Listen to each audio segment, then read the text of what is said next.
All right, good evening, everyone. This is the Tag Out Podcast. My name is AJ East Coast, and I am your host. And it's JeremyAT, the co-host with the The most. co-host with the most. I love it. That's gonna get easier to say as we keep going. But this is now. Sorry about the late start, guys. I know they said the stream starting soon was up there for a minute. We just had some technical issue needed to take care of real quick. But if you joined us last night, but by the way, I just really want to say last night the viewership at the end of our stream for that last hour was incredible. Thank you guys so much. We had an active amount of Thank you. about 12 to 20 people watching us. That was very wonderful. Thank you so much. We appreciate your support. The more that continues to happen, the more that me and Jeremy are able to do these more often, and also, able to get more traction to this. So hopefully, that other people, we can get the bigger wrestling stars that you guys really want to see on here, like, people from AEW or WWE one day. That is our goal. But for the meantime, we will be, and as always, the platform that I wanted to do was also, Jeremy, was to feature the independent wrestlers, and give them an opportunity to tell a story. So this week, the independent wrestler of the week I am having is Johnny Moran of New York Championship Wrestling. He's quite the cowboy, it looks like. Just recently participated in a Texas death match, I think. I love those. What? I'm not really familiar with that. Do you know what that is? You know what? You know what? I'm just gonna ask him. I'm gonna ask him. Yeah, you should. But we had right before we started. The captain now. Let me tell you, thank you, the captain now, for your support, exclusively you, because you've been here every day, honestly, since you followed, watching the podcast and the wrestling streams, and I hope you stick around as well, because we've got a lot more content coming at you as well. The Sims, Cyberpunk. I've got probably some Call of Duty Black Ops, maybe some Ghost of Tsushima, all kinds of stuff coming at you guys. So, but he asked early. He asked early today, Jeremy. He said, "So is JeremyAT the Twitch name? I don't know if it's something different because I searched it on Twitch and I couldn't find him." So he's asking, "Do you also have your Twitch username as well?" Yeah, it's hold on, let me get it. I'm not on here as much. I'm just here for the podcast and to watch, AJ's stream sometimes. It's actually JeremyTay94. So JeremyTay94. That's the Twitch. So maybe I should just change this, but I kind of like my username here, so I may just update it later. All right, at a later date. I like it too. It's always been that JeremyAT for a long time. It's always. I think it's been that way since, for years. So for years, yeah. Sure. Yeah. But good episode last night, guys. I'll be working the rest of the week on breaking down everything and getting that up on here. But you guys go back and watch the replay. We talked all through the weekly review. If you like that sort of thing, that will continue to happen. We will go through all the shows weekly and then try to do a topic show at least every time. Tonight's topic is the women's division, right, of all of them. As you see by the graphics here, we've got NXT, the WWE, and AEW represented here. But first, you had some breaking news, I guess, that came out just a couple hours before we were about to go on stream. First, we can talk about that as well. Well, probably everybody has read about it. If not, you haven't read. They already, WWE has already released where WrestleMania is going to be for the next few years. As you know, last year, due to 2020, due to the coronavirus, WrestleMania 36 was moved to the WWE Performance Center due to the crisis. So actually, April 10th and April 11th, over 2 nights, it goes back to Raymond James, which is big. So it'll be their first live crowd in 13 months. So they are going ahead with WrestleMania at Raymond James this year, 2021? Yep, 2 nights. 2 nights. That's going to happen. 10th and April 11th. It's going to happen. It's going to happen. Wow. That is hell or high water. Well, one, it's optimistic at the most. 2, it's also, I guess, the time has come. It's now, I guess. They're not afraid. That's very ballsy, I should say. But, I mean, I'm excited. I'm not going to say that I'm not going to go. Of course I'm going to go. I've never seen WrestleMania like this. I don't care if I'm going to have to wear a mask. I'm do it the proper way. So, I want to make sure that everyone out there also remembers that, God knows what's going to happen in the next few months from now, but you still need to remember that health is important as well. So if it's too much of a trek for you guys to get there, to get here, I should say, to this side of the country, to this side of the world, please bear that in mind, I would recommend, if you live close by, to go see it. If you have to travel across country, please, please, please give yourself enough time to be tested. Give yourself enough time to quarantine. We're still in the midst of a pandemic. I'm pretty sure because it's 2 nights, they're not expecting sold out crowds. Right. And it probably will be limited seating. So if you can make it, just please follow the CDC guidelines. Please wear masks. Don't be that guy. But yeah, as of right now, Raymond James will host WrestleMania over 2 nights, April 10th and April 11th. 2 nights of good action. And then 2022, hopefully the world will be back to where it was. They're going back to AT&T Stadium. Yep. Back to Arlington, Texas. And then 2023, they'll be heading to where it was supposed to be this year, to Los Angeles. So some good breaking news there, but I guess we're getting live crowds back on the WWE side of the fence. So I did see some people were kind of pissed though that Los Angeles is going to be the last to take that long because they'd already promised it for next year. But things happen, shit happens. Pandemic, Well, with the pandemic, you don't know day to day. Yeah. So let's we really have to pray for just a better time this year in 2021 than it was last year, because you remember it was around this time where things started to fall apart.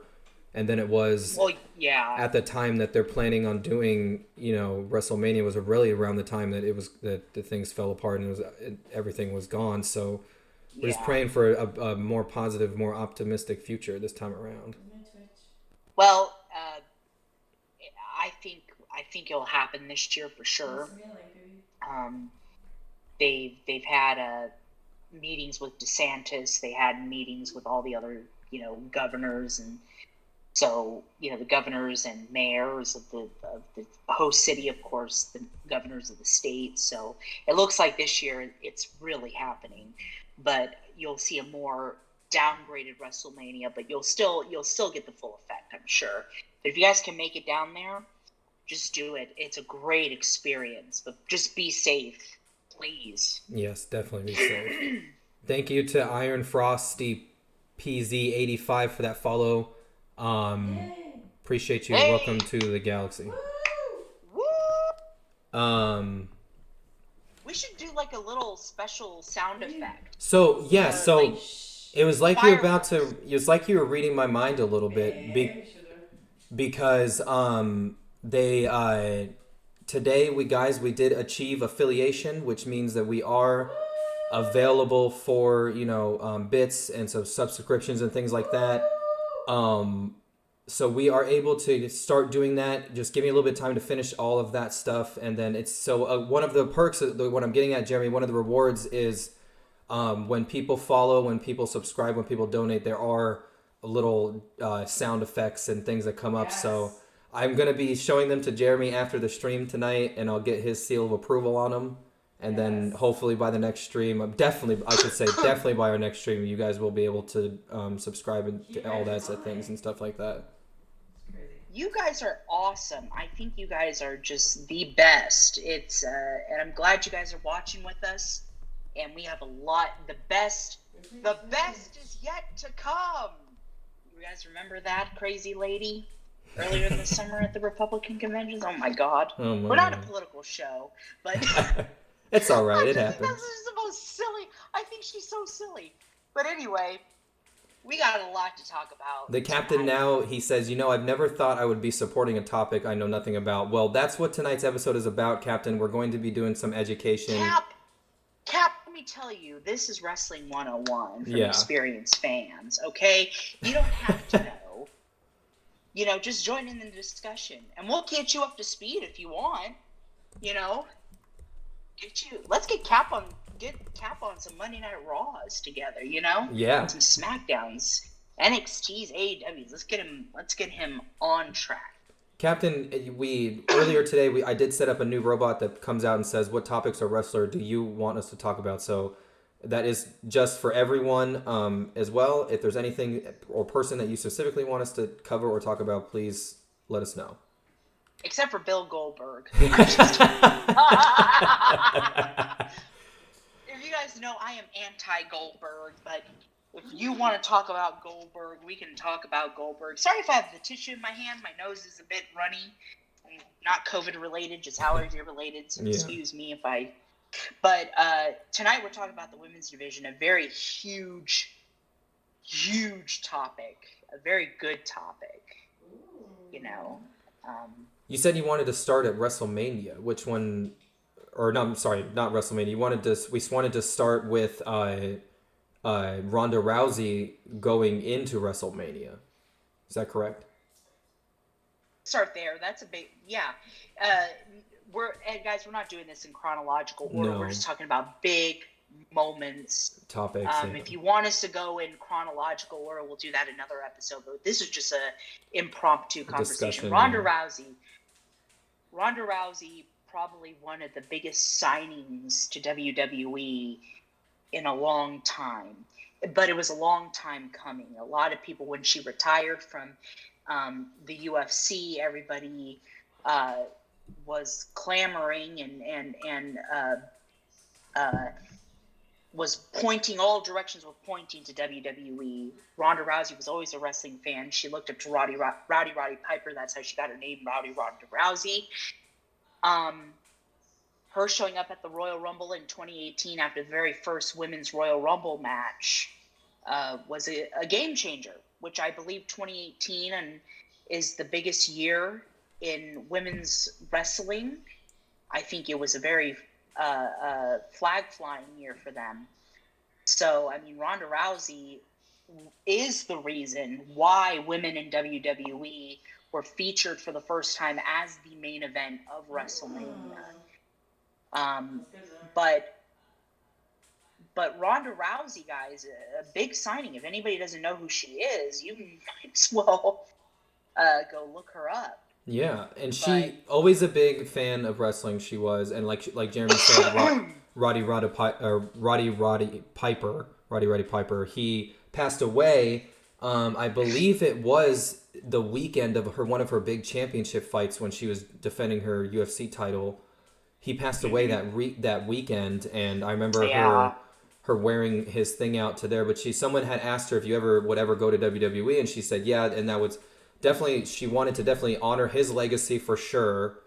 But while building her own. What I would say, why I say building her own legacy, doing something that maybe she wanted to achieve for a while. You know, who knows? It could have just been one of the things that she wanted to do as a dream based. And also, you know, the appeal itself. She knows she would sell out crowds. She knows she'd get the money behind it because she is Ronda Rousey. Her name itself, and they let her that fucking theme song. How much money did they pay for that shit? Oh yeah, to have Joan Jett and the Blackhearts, yeah, to have that, to have Bad Reputation as her theme song.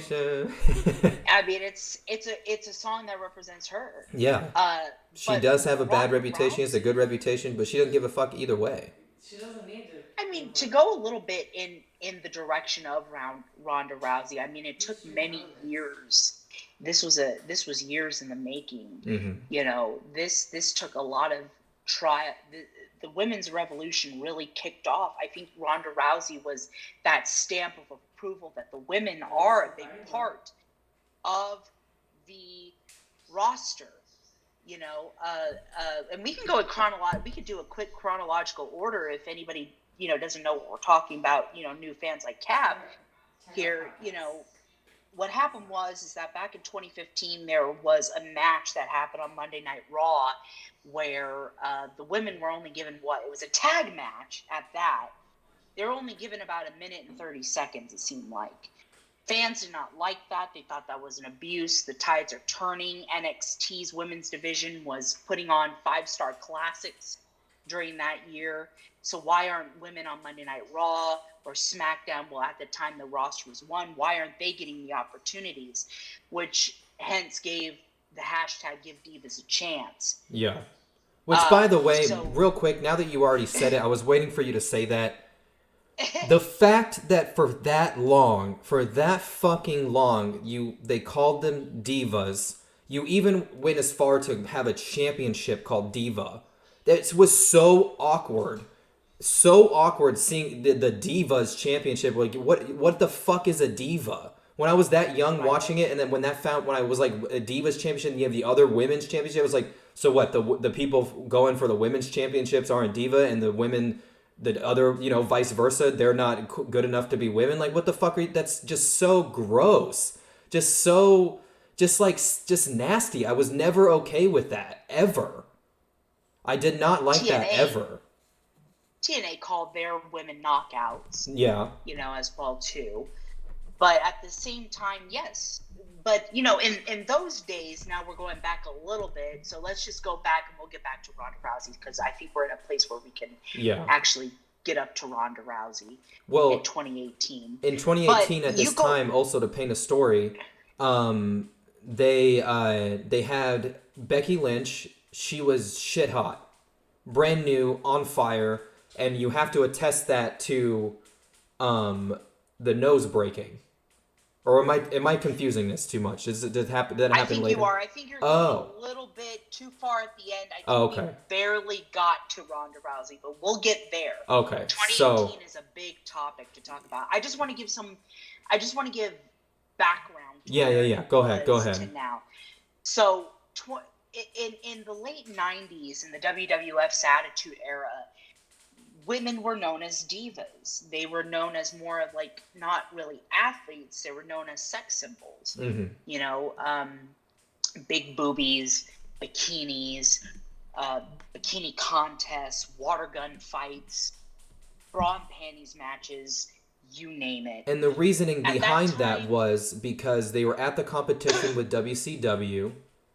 And the Monday Night War was raging on. And WCW was kicking ass. They were mopping the floor with them at the time. I remember seeing the documentary. They were talking about some of the ratings at some point. They were surpassed them, and it was just a long stretch of how far that they were surpassed. And things had to change. Vince knew things had to change. Whether that was for the good or the bad, in my opinion, I have to agree with Ted Turner when he says that Vince cheated to win, because I'm quoting him now. I'm quoting Ted Turner. These are not my words. He says, Vince McMahon, you showed more tit. End quote. Those are not my words, but and it's true. Like Jeremy said, it's true. He did. Well, titty sell sometime. Porn is a billion-dollar business, but I digress. Sex sells. I had a theater teacher tell me that sex sells, but don't sell sex. But it does. And the women at that time were the edgier content. And look up the names like Sable, look up Jacqueline. Those are the names that I think of. Ivory. Those are the women in that era. And then you had D-Generation X and China and everybody running. They were basically just the bad boys of that time, and they were encouraging it, super encouraging it, sometimes over the line, and sometimes over the line of what Vince McMahon wanted as well. They kind of just ran with that a little bit too, and the crowd ran with that as well. The girls, they used to flash D-Generation X back in the day. It was a very different time, a very weird, sexist time. Well, at that time, it wasn't seen as sexist. Right, it wasn't. That's what I'm saying. Now we know, but Now it would be known as misogynistic. It would be known as of course now. But back in 1997, you had shows like Jerry Springer that were on fire. Reality TV was coming hot. Howard Stern. That was kind of the first year of Howard Stern, Road Rules. The Real World just came out. You're looking at more edgier content that is put on national television. And that's when MTV was going towards a reality base. That was kind of the boom of reality television. Plus, late 90s were very rebellious time as far as, the grunge era, Nirvana, things of that nature. So, I don't think Nirvana, but I think that was a little bit before that. But, it was very punk rock at the time, 90s punk rock, grunge rock. So, you're seeing a shift in culture. But the women were seen as that. I think the women were very important because they brought that edgier content to the Attitude Era. Now, you saw that for many years going into 2005, 2006. Yeah, even in the Ruthless Aggression it bled era. way into that. It never stopped. It kept Yeah, going it and never going. stopped. It also evolved too But because they introduced around that time Playboy. The girls were going and posing for Playboy. Yeah, Tori Wilson Yep. was on Playboy. Sable was on Playboy. There were many of those gals who brought attention to the WWE, WWF at the time. It lasted, those edgier matches like bra and panties matches, bikini contests really lasted up until about 2007, 2008. Yeah. And then after that, you really didn't see that again. But what you saw was the decline of the lady. What you were seeing is that every time a women's match came on, a lot of people would consider it bathroom breaks. Nobody cared. Mm-hmm, mm-hmm. And that happened for a long amount of time. And he's not kidding either. If you would see crowds literally as soon as the women's music came out, right, time to get up and go to get nachos. This must be the nacho match, the bathroom break match, and people fast forwarding it through a TV, or not paying attention and saying, "Let me know when it's over. I'm going to go get a snack. I'm going to go get a drink. Y'all want anything?" type deal. Yeah. You see people on their phones at the time. And that went on for a long time, up until 2015. I forgot the exact date, but now we're up to current a bit, and I guess we can go in chronological order now, since we're already there. 2015, there was, let's go a little bit back. In 2014, NXT was one of the first live shows on the WWE network. You were seeing on NXT the next stars. It was their developmental brand. They were kind of the test dummies of the future live events for the WWE network. What you saw was Charlotte Flair. You saw Becky Lynch, Bayley, Sasha Banks come into the fray, giving 5-star matches that have never been seen. They worked their tail off in a women's match. Oh, yes. They worked their tail off, and you could tell they did their homework. You could tell that they sat down and they really, honestly, they probably watched all the best 5-star matches that men have ever put on, and some of the stuff from the early 80s with the women that when, they probably, and they paid attention to that. They studied that. They realized that works, and they realized that it doesn't all have to be looks, because now people are paying attention to not only your looks, but they're paying attention to the fact that you're doing skillful things in the ring, doing crazy things. Athleticism, having great psychology in matches. It was a different era. Women were putting on a show. They were killing it. Putting on. You remember those days when you would watch on the network, Full Sail would pop. Full Sail would go crazy for these matches. And, it led to some very great 5-star matches. It's partially what put NXT on the map. But that was a good year for NXT, too, because you saw Finn Balor come into, NXT. Hideo Itami wasn't coming. You were seeing just an influx, a shift in the business. That's what I'm saying. But let's stick to the women. So then, 2015 hits.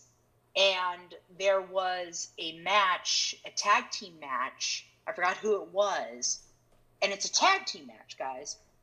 It only lasted 1 minute and 30 seconds or something along those lines. It was the entrances were longer than the match. They always were. They always were. But a couple hours later on Twitter, people were like, hey, this is totally unfair. If the women on NXT are having great matches, why can't these women? So there goes the hashtag Give Divas a Chance, in which Vince McMahon about an hour later said, we got you, we're listening, or something like that. We hear you, we're listening. And you also have women like Paige at this time too.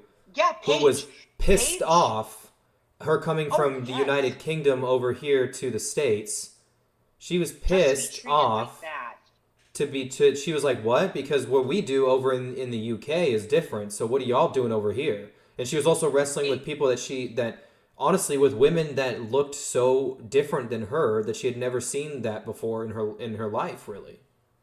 I think she knew what she was signing up for, because a lot of the women did know what they were signing up for when they became professional wrestlers. That if you did make it to the WWE, you probably weren't going to get enough TV time. Sasha Banks even admitted that if I had to do bra and panties matches, so be it, Yeah. as long as I'm on TV. But well, Paige is actually one of the seeds in the women's revolution evolution, because she came to New Orleans and she knocked up, who was it, AJ Lee, Yeah. who had a historic title reign. She knocked her off, and the people loved that. So she was one of those. It was hardcore. They were like, wow, this is different. This is hardcore. She's punk rock. This is different, right? And the Smoothie King Center at that time went absolutely berserk for Paige. So that's great.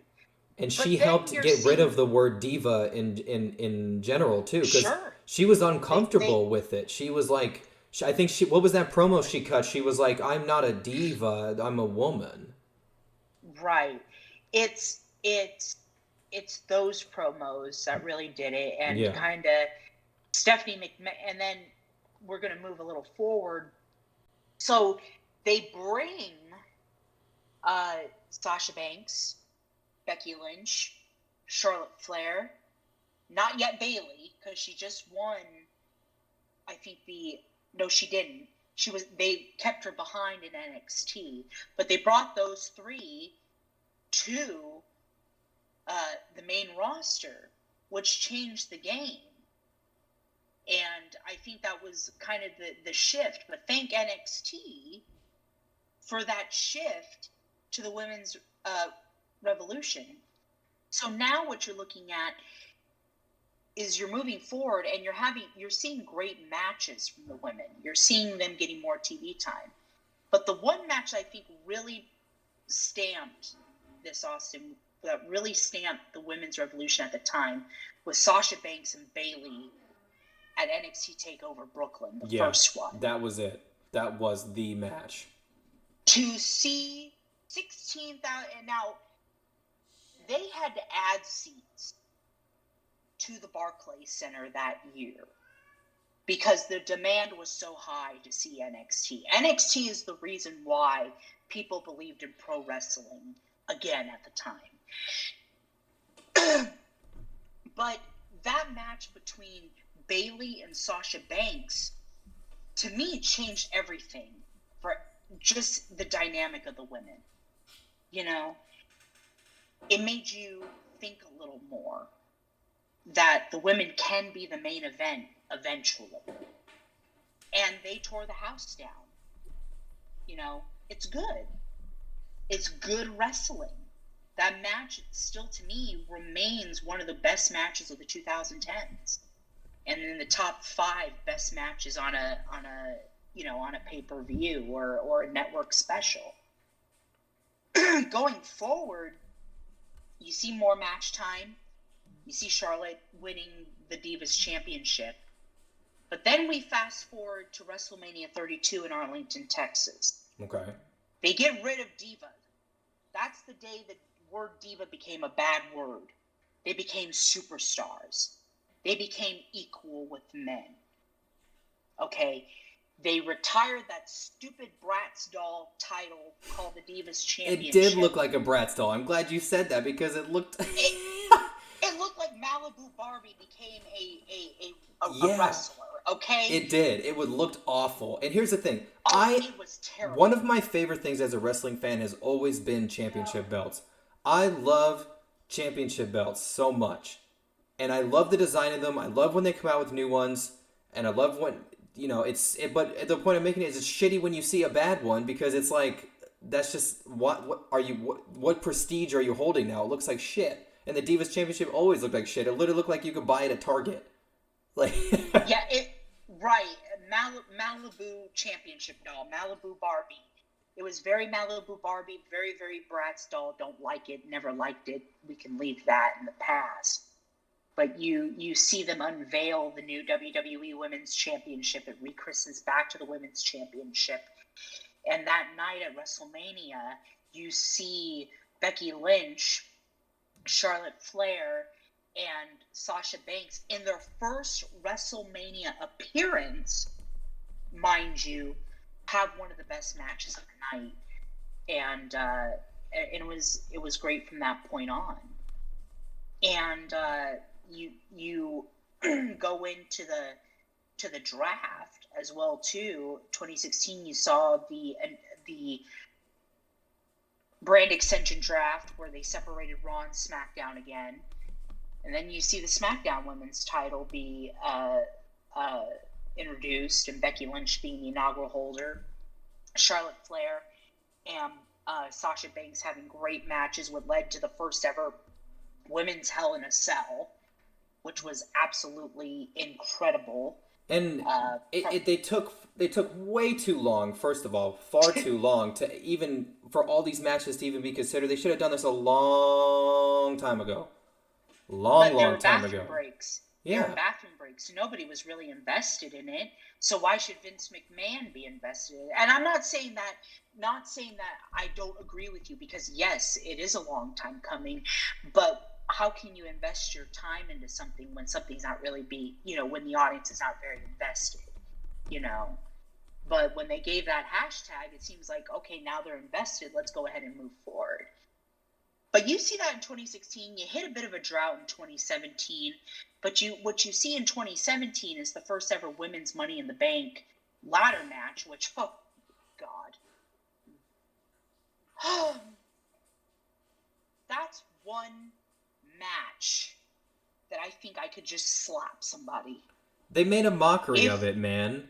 They make a mockery of it. They really do, because this is the opportunity now, the first time in history, for something that was one of the craziest things growing up. The opportunity, the freaking the hype behind the Money in the Bank match, the freaking what's the point I'm trying to make? Basically, like, the appeal of it, the words on the tip of my tongue, I'm sorry, but basically you never knew when it was going to happen. The element of surprise, you never knew when they were going to go in and cash in the Money in the Bank. For what people don't know what that means that you have the opportunity now to offer a championship match at any time, any place. So literally, like, right after a champion would defend something, Edge would run out, and I say Edge because he did it, I think, one of the most. He cashed in Money in the Bank and would win the championship. So this is the first time they were trying to do this for the women.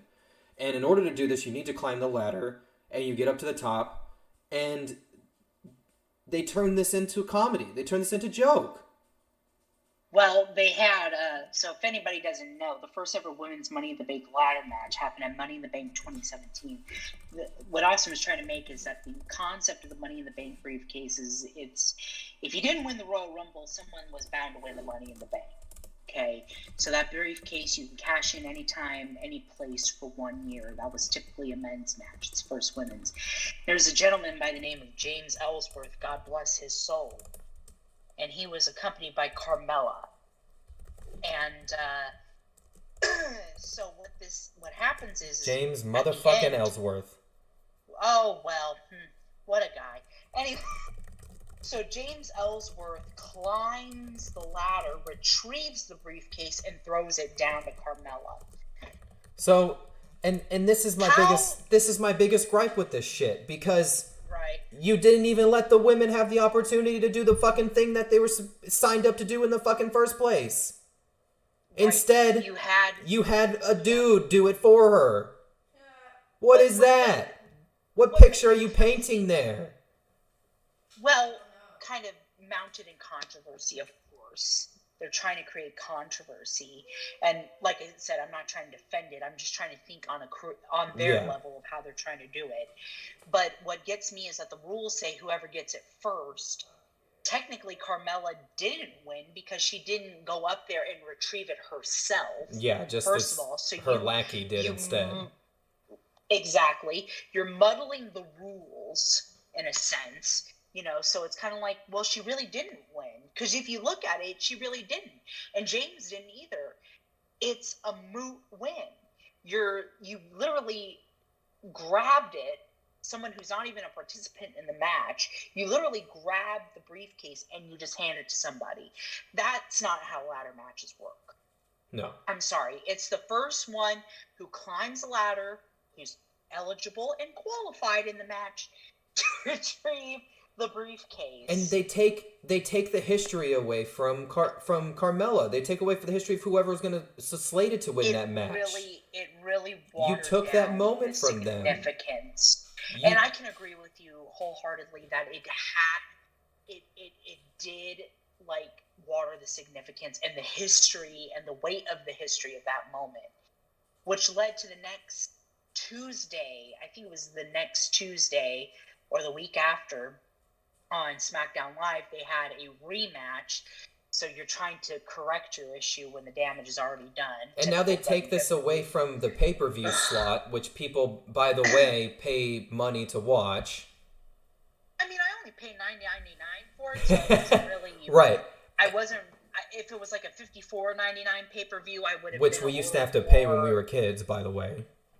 Right, and I would, I would have a little bit of a pitch. But no, but they take it away from the pay-per-view, and they're supposed to say, oh, this is the pay-per-view, and I understand that, that it's not always supposed to way to do that, but you could have done something different. You could have had the opportunity to make history, like I said, but now instead you do this on SmackDown, and then you get everyone's hopes up that maybe it's going to be a little different, that the match is going to be slightly different, or it's going to be a little bit, maybe it'll be someone else that wins, maybe we'll actually get a real winner this time. That's not what happened. No, not at all. They were always on Carmella to be the first. They did a move where they were trying to do some damage control in that match, but, I mean, the damage was already done. So she already has the briefcase. She already has what she needs. And so, I mean... And... Carmella, she is money, man. She's always had a strong character. She's always been good. She's always been in my opinion, one of the better female wrestlers, especially after she stopped wrestling scared. And I think we can owe that to Nikki Bella, or which one of the Bella twins beat the living fuck out of her. Basically, one of them. They beat the shit out of her. How they beat the shit out of Mysterio. It was the same thing. Yeah. How Dominic got into the business, they did the same thing to Mella too. They gave her the welcome to the business thing.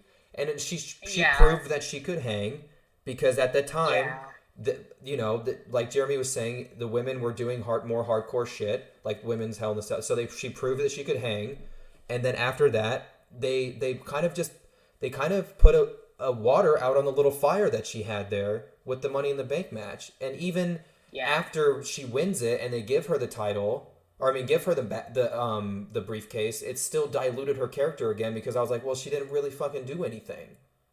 No, it's just, like I said, it's creative damage control. It's just, that's all I can really say is creative damage control. You're trying to rectify a very stupid mistake, but the damage has been done. And like you said, if they would have went with a whole different route to the match, that'd been good. But at the same time, probably not. But I will have to say this, because I can't believe I skipped this. In 2016, SmackDown had some really good content with the women. A lot more edgier content for the women. It was pretty good. It was that good edgy that you want. You had Natalya, you had a good women's division over there at that time. That was very intriguing. But I didn't bring that up because I was, know me, that anything history-wise that really happened in 2016, I'm still catching up on, because I was on the planet Earth, but no communication to the rest of the outside world during that year, pretty much. Oh, for what, if anybody is wondering what he means, he was deployed. He was in the service, so he didn't have the WWE Network. He relied on me for everything. So. I did, yeah. I remember. I remember asking him stuff, and honestly, me and you connected over this again too. So it was honestly a little blessing in disguise. But yeah. Well, you brought up, it's weird. You brought up Natalya the same time that the captain now did. He said he went and looked up Natalya Neidhart. She's, yeah, she's pretty awesome. She's, she is going off of the Neidhart thing, and rest in peace to her father for passing away last year or Oh 2 years yeah, ago as well. But yeah, she definitely that had some hurts. growing into the business to do as well. I think they Yeah, slapped on the Heart Foundation thing on her way too hard.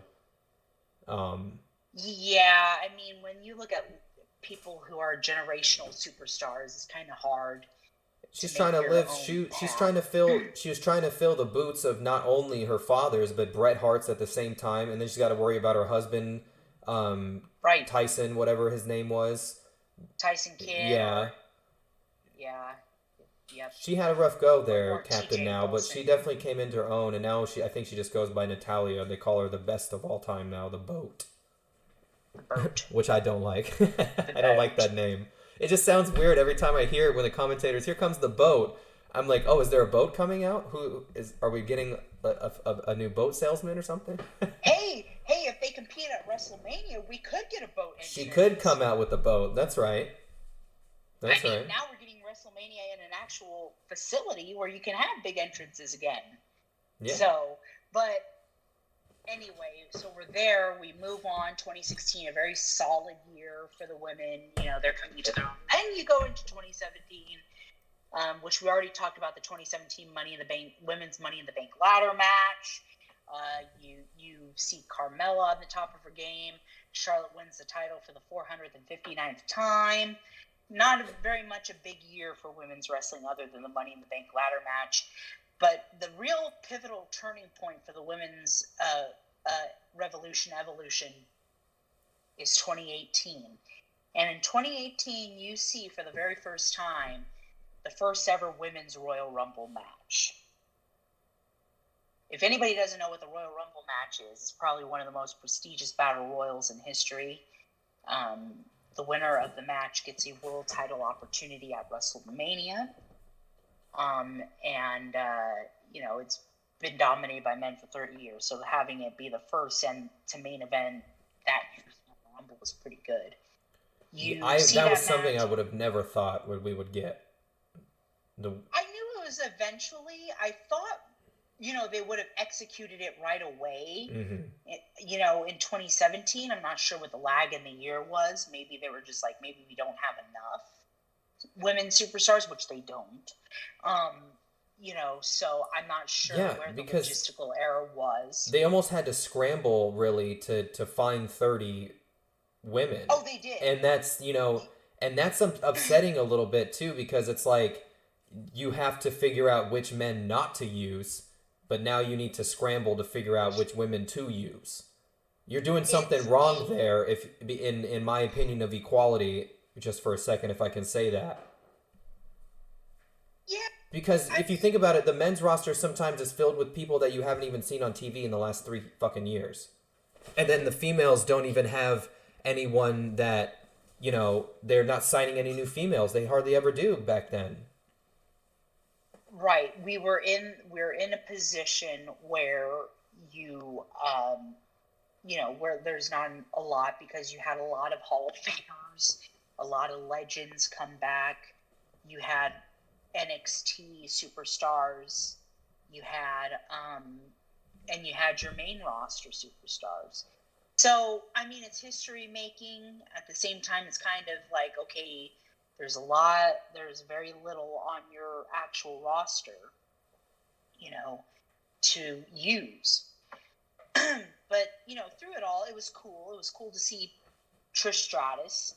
It was cool to see Tori Wilson in there. And the match was good, too. It was a banger. It was great. It was great. It was wonderful. Sasha Banks actually lasted a long time. I think she lasted like 45 to 50 minutes in that match. And it came down to the last two were what again? It was one of the Bella twins? It was one of the Bellas and Asuka.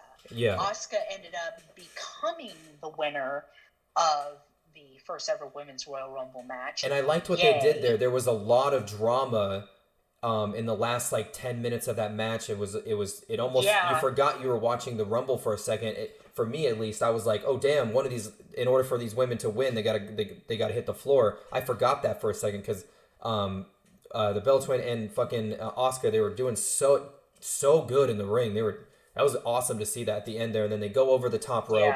They're fighting out on the edge there, and I think everyone in that arena was kind of looking forward, like, what's going on here? What are they about to do? Because you've got at this point probably one of the best females that WWE's ever had in the form of Nikki Bella, and then you've got Asuka at this time, who's superstar in Japan, fucking one of the hottest things to ever come through NXT, and one of the best champions they ever had. She was so dominant, and her character was so dominant. They painted her to be so dominant that they didn't even have anybody take the belt off of her. She just gave it back. So when she comes to the main roster, they continue that dominance, and everyone in the arena kind of thought for maybe just 1 second that Nikki Bella was going to win the Royal Rumble. But everyone knew it was definitely going to be Asuka, especially when it came down to the last two. They're like, okay, yep, it's definitely going to be Asuka here. Yeah, Asuka, like you said, one of the very best. I mean, we can even do an episode on Asuka by herself, but Asuka had the hot streak, as you said, had that hot streak. She hadn't been defeated since October 2015. That is 3 years. And the crowd were eating her up. They were eating her up, man. Oh, yeah, absolutely. But at any rate, she wins the first ever Women's Royal Rumble. You see Charlotte Flair, who was at the time SmackDown Women's Champion. You see at the time Alexa Bliss, who was the Raw Women's Champion. They're both in the ring, and Asuka has to make her decision of who she wants to wrestle at WrestleMania. But all of a sudden, you hear Ronda Rousey's music, Bad Reputation, hit, because and something that seemed like it was a long time coming has finally come to fruition. And everyone in WWE, they definitely fooled most of that arena. I think everyone was getting ready to stand up. They were probably going to the bathroom, and you hear that music play, and most people are like, huh? And then you see Hot Ronda on the thing. That's, the tagline they put, Hot Ronda. And then they had Rowdy come up, and then you finally see her come out, and everyone just lost their goddamn mind. Well, yeah, it's one of those moments in history where you can look and say the women's division is actually here. It's important because you're having someone who comes from the outside world of MMA. Not many people from the MMA world has transitioned into WWE. Ken Shamrock did. Ronda Rousey being the second. The second one, yeah, after Shamrock, yeah. But I Ken do have Shamrock. some gripes here, though, with how they did this, because they could have debuted her either the next day or during the Rumble match.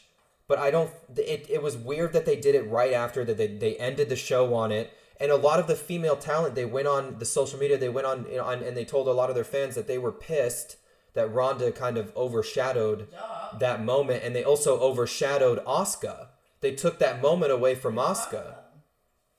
Well, I'm going to have to disagree. Well, agree and disagree with you on many areas. If she would have debuted in the Royal Rumble, she probably would have had to win, and Asuka's streak would have been broken. Okay? But they still could have had her not win the Rumble. Like, she still could have come out and had, But people would have still been pissed if she was eliminated. Yeah. It's kind of a... It's kind of one of those things like, what do you do here? Right, what do you do here? And I'm not trying to defend, because I can totally see where you're coming from, but if you're looking from a booking perspective, it would have raised. And if you did it the next night, that would have been great, but, at the same time, here's Ronda Rousey saying, look who's here. But it also was really confusing, though. It was confusing, though, and also because she walked out and she pointed at the WrestleMania sign, which is reserved for someone to do that either after they win the Rumble or significant enough that in their story that they're going to submit their chance to be at WrestleMania. And they have no problem with her ever pointing at the sign. It just was the appropriate time to do it right there, in my opinion, because that's why I say that they took that away from Asuka, because she went out there and pointed and awkwardly at the sign, and Well, as well too, And And like I confused said, people were like, well, is she it's a gonna go to WrestleMania to wrestle for the title? They confused it, people. it raised a lot of questions. Mm-hmm. It did, but that can be a good thing too. Yeah, it could be. But you're having someone come in and rain on someone's parade and literally telling them, I'm going to take a piece of your pie. Yeah. Because I'm Ronda Rousey and I can do that. That's what all they're saying. I'm Ronda Rousey. I'm the baddest thing. I was bad in, UFC, and now I'm here. And The problem is though that the delivery of Ronda Rousey after that, so we didn't see her very much for a little while. She came in. They had that the contract signing with her, Triple H, Kurt Angle, Stephanie McMahon. Which, by the way, that segment with Kurt Angle, like they were saying that Kurt Angle like was weird because he had the flu and like wasn't feeling well and was just out there like running his mouth. I was like, did you guys just like write that 5 minutes before it happened? But either way, it still delivered well because they were like, you know what, trying to set up something here, set up something good. But we do get the intergender match between Triple H and his wife, the mixed Stephanie, tag match, mixed I tag was there match. for that contract signing actually. Yeah. For that segment at the Elimination Chamber pay-per-view, and I mean, it was a pretty big match. I mean, you're looking at it did set up a pretty good debut for Ronda Rousey, but let's backtrack.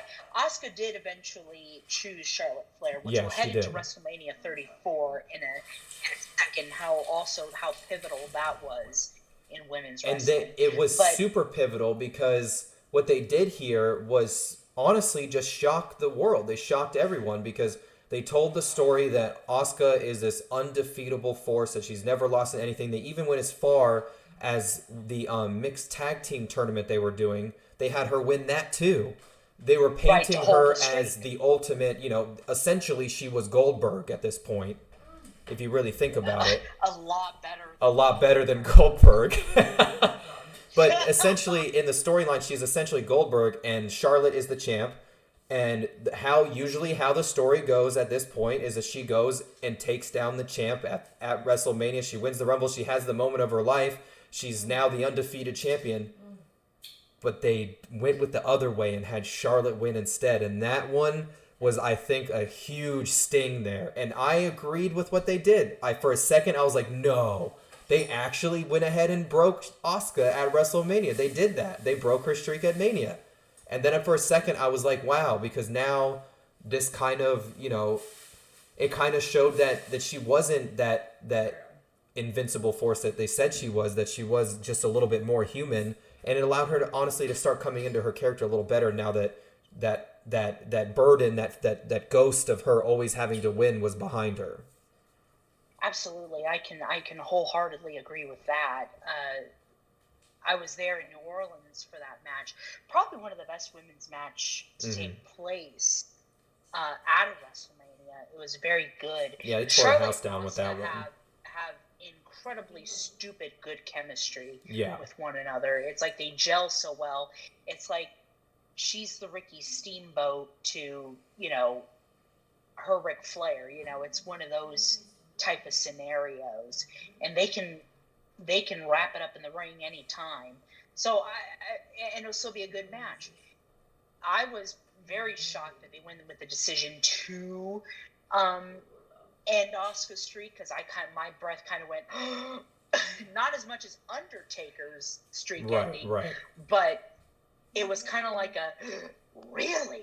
And some of the fans were like, "Wow, you guys broke another streak at Mania."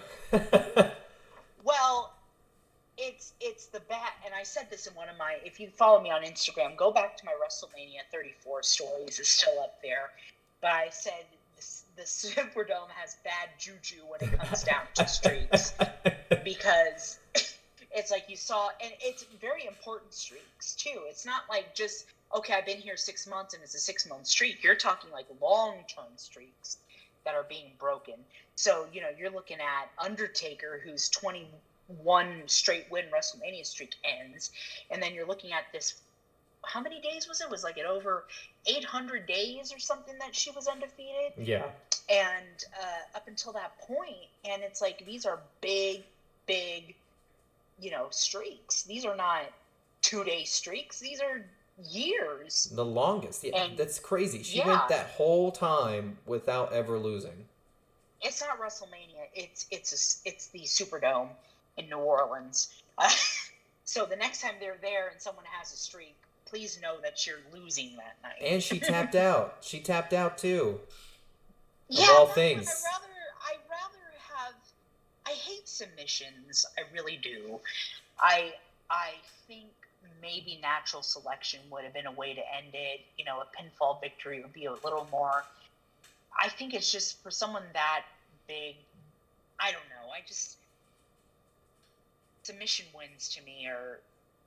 I don't know. In professional wrestling, they can get a little weird in circumstances. Like you said, though, Rousey, she debuts that night as well, and it's a good match, a good debut match.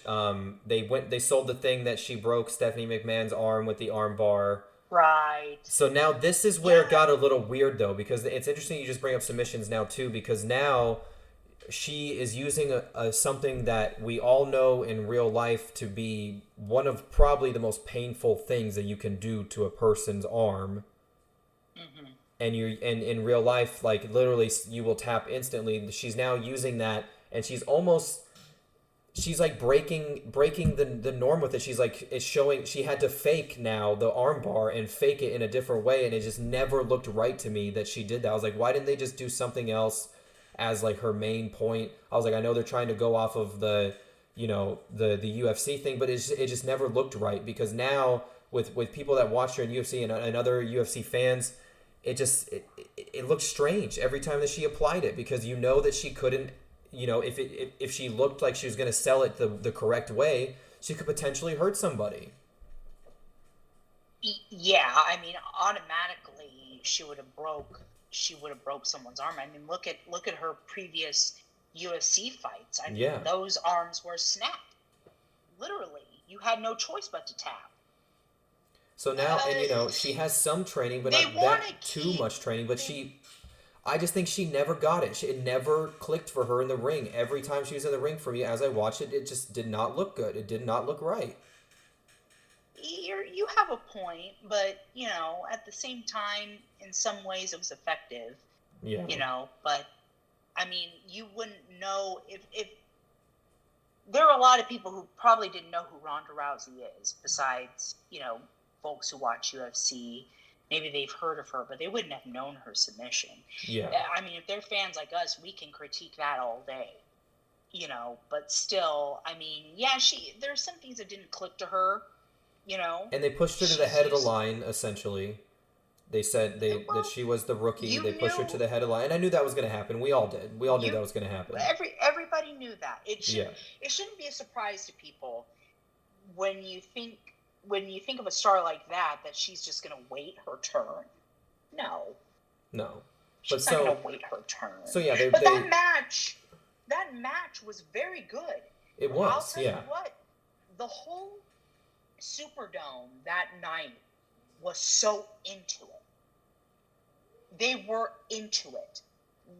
I mean, there was not a person sitting down. They were active. They were yesing. They were going crazy for Ronda Rousey, and it was just that atmosphere for that match was so good. I wish you were there, because you would. Thank goodness the roof of the Superdome didn't come off, because people were very engaged. Yeah. I bet. I mean, and rightly so. She is Ronda Rousey. At the end of the day, she is Ronda Rousey. Surprised too that she had a very good match in the first gate in. Her first match in. It is a good one. For you guys, go back and watch that debut if you haven't seen it. It is a good match. Nonetheless, I'm just saying that yes, the critique of the armbar comes from me that it just never looked right to me. But also, once they gave her the title and she got the championship and everything, because what happened there? Who won Money in the Bank that year? Was that Bayley?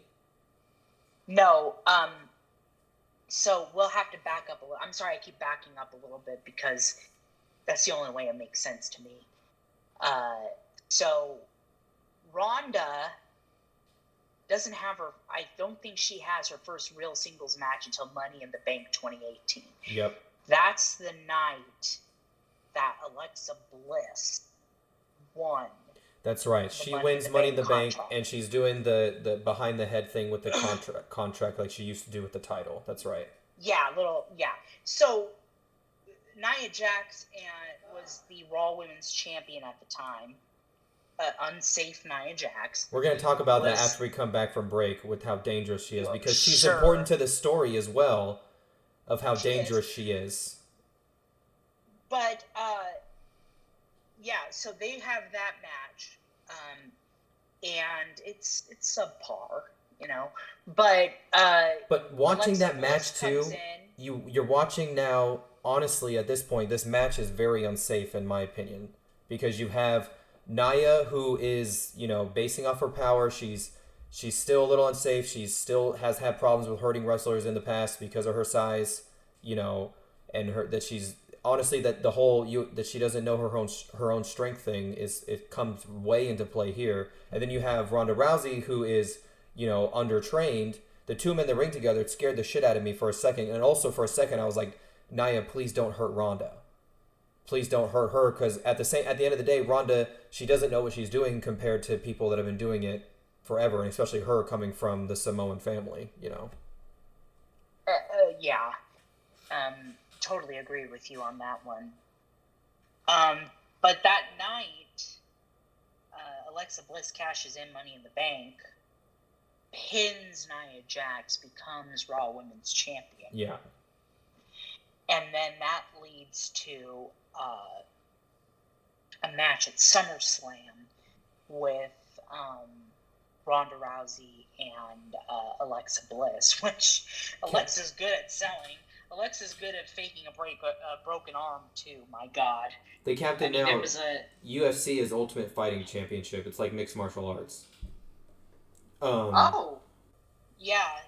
So she sells the broken arm too, but also here that's so this is where officially Ronda now takes the title from Alexa.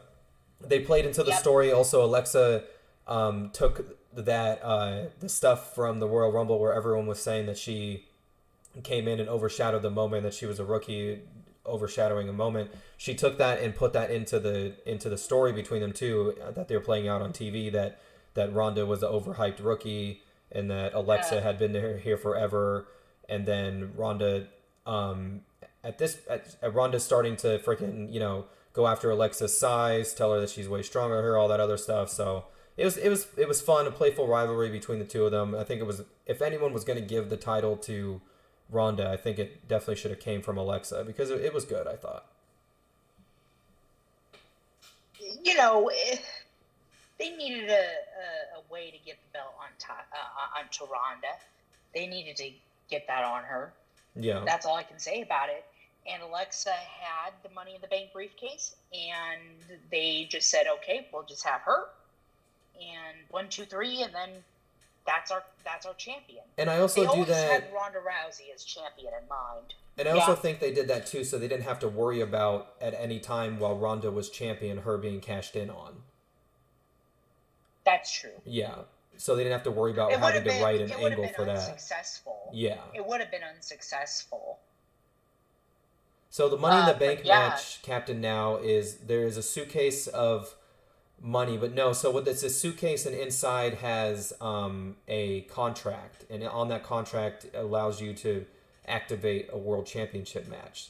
So they are multiple people fighting for it. It's hung above the ring. They climb up all the way to the top of the ladder, unhook the briefcase, and you get to keep it until you're choosing of your choice, one whole year up until the next pay-per-view. Right, so it's like May to May, July to July, depending on when the pay-per-view is. So the previous year, Mela cashes in on Charlotte, right? Right before this, Mela cashes in after WrestleMania. Yep. So because of that, Money in the Bank was coming up right after WrestleMania, Captain, and Carmella, she still had the briefcase. So what they did was that the SmackDown right after Mania, right? Mm-hmm. The SmackDown after Mania, they had Carmella cash in on Charlotte Flair, and Carmella took the championship there. So it took she had that almost for that whole year. She held on to the briefcase. Yeah. So they had they had to get rid of the briefcase so they could get the new briefcase. Is was the point I'm trying to make. So they get the new briefcase and they immediately get rid of it by having it cashed in the same night that Alexa climbed the ladder and took it. Yep. So, same, very, very same night. Basically, they were kind of like 2018. They were like, we don't need to worry about the Money in the Bank right now. And honestly, from then on, the Money in the Bank never got back to normal. And we can talk about that in one show if we want. Yeah, but the history of the Money in the Bank, the rise and fall. The rise and fall of Money in the Bank. Yeah. That just gave me but that leads to they give Ronda what everyone wanted and what the crowd knew was going to happen, that everyone in the fan base behind the scenes knew what was going to happen, and give her the championship finally. And absolutely, they give it to her, and that also pissed off talent too, because now they said that she was definitely ahead of the line because I would have been I've been very pissed off. I would have been pissed off if I was them too, Well, I mean, the namesake of Ronda Rousey, I mean, you can be mad all you want, but if you see the name Ronda Rousey, that's dollar signs. So no matter how, and this is just anywhere, in any sport, you know what I mean? Yeah. If your namesake, like, we'll go with your boy Tom Brady, that's money. Yeah, he is His money. His name alone is money. And the Tampa Bay Buccaneers seemed like they put up everything they had and gave that to him. Gave all that money to him. That's the same thing with Ronda Rousey. We're going to make you the big star because that's who you are. And wrestling fans are like that. They're like, oh, well, Sasha. Oh, well, Bailey. Oh, well, this. But to be honest with you, and I hate to burst people's bubble, but that's Ronda Mother Rousey. Yeah, she is. That woman got a fast pass because of her name alone. Yes. So sorry about it. And the reputation also that she had as being basically a second generation to Roddy Piper at this point, if you think about it. Because she's alluding to him, she's wearing his stuff, her t-shirts based off of him. So it's almost as if she was like Piper's daughter, the way that they were portraying her on television, which I kind of liked. I liked that because it kept Roddy Piper alive. Well, yeah, I mean, but she asked him for the blessing, and he obliged. Yeah. So, that's fine. She did keep the Hot Rod's legacy alive, of course. I can totally agree. But was she Roddy Piper? No. But Roddy Piper's mic skills far surpass hers. But that's another story from another day. But we're kind of. We're gonna go on break now, right here. But when we come back, what I wanted to talk about. Yeah, you know what, Captain? We will do a Royal Rumble show right before I say that. Royal Rumble is a topic I know a bit of, not specific wrestlers, but some stuff I'm comfortable with. I would like to do a Royal Rumble show eventually too, because it's always been my favorite match personally. Always been one of my favorite moments of the year. But yeah, so after we come back for break, I would like to talk about Nia Jax and why she's important to this and why I'm dangerous. I'm not saying dangerous. Dangerous in the fact of her being her character. No. I mean dangerous in the fact that she hurts people in real life and on accident. Before we get to Nia Jax, we must talk about the main event of WrestleMania. We have to talk about, we're missing a chunk. We'll get there, but I think it's very important that we talk about Becky Lynch. I think Becky Lynch is very important to talk about right now. Well, that's what I'm saying. I was going to bring up the whole point because Nia punching Becky essentially, let's started everything. Talk about. Oh yeah, of Yeah. course, I get that, and that's an important topic. So we're not out of the 2018 woods No, no, yet, no, no, no. but we have to talk about Becky Lynch and her the SummerSlam slap first. Yeah. Let's talk about that, and then we'll segue into all that. Yeah. Sorry, I don't mean to step on your toes. No. But what I'm saying is backstory. Basically what I want to say is the Becky Lynch injury, the injury that she received was significant enough that it changed a lot of things that year. But yeah, we'll get into it. Oh yeah, we're coming, guys. Coming in hot. We're gonna take just a quick 5 or so minutes. We'll be right back. Actually, we'll come right back at the 10-minute mark, so about 7 minutes or so. All right. All right, guys, we'll be right back.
Alright, guys, welcome back to the stream. Sorry about that, just took a couple extra minutes. But we are going to, like Jeremy was putting in the chat while we were gone, the Randy Orton and John Cena story. Randy Orton sounds familiar to you, Captain, because honestly, when it comes to the last 20 years of wrestling, it's always been those two guys. Orton and Cena have been, the hero and villain story for a long time. Good versus evil was them played out for a long time. The basic hero story played out with Cena and Orton for a long time. They started together, and you can say they definitely finished together too. But Orton is a third generation superstar. Cowboy Bob Orton, his father. But His second, probably a prolific, one of the most prolific wrestlers in the 80s. Yep. Along with Hulk Hogan and Roddy Piper in those days. So, pretty big names. Yeah, pretty big. Big topic next week, guys. Very big. Want to pack a lunch for that one. Yeah, if you guys want to do a watch along, we'll do like live reactions to what's happening at the Rumble as well. The Captain, if you want to watch the Rumble live, unfortunately we cannot stream that, like the actual view of the Rumble on here. We can have a little bit of the audio playing, but that's just one way to get shut down if we actually stream the view. So we will stream our reactions. We'll talk about it. We'll be talking about it. Me and Jeremy will be watching it live. I believe if you've never used the WWE Network before, you get your free pay-per-view for the month free. The first and if month. you like what you see, you can subscribe to it every month. It's not that expensive either. It's just $9.99. Yeah, and they've got some really cool shit on there too, like some documentaries and other stuff like that. Stories about back in the day in WCW, a bunch of different stuff. But anyways, yeah. So the reason this is what I want to talk about Nia Jax. Nia Jax is related to The Rock by, what do you call it? Marriage, is that true? Or she's in the family somehow? But she's in the family. I can't get into the logistics of their family. Their cousins somehow. Their the wrestling family is ginormous among them, and there's just a lot of them in there. The Usos, Roman Reigns, The Rock, everybody. Everybody's in there. But she's a part of that, and a lot of that.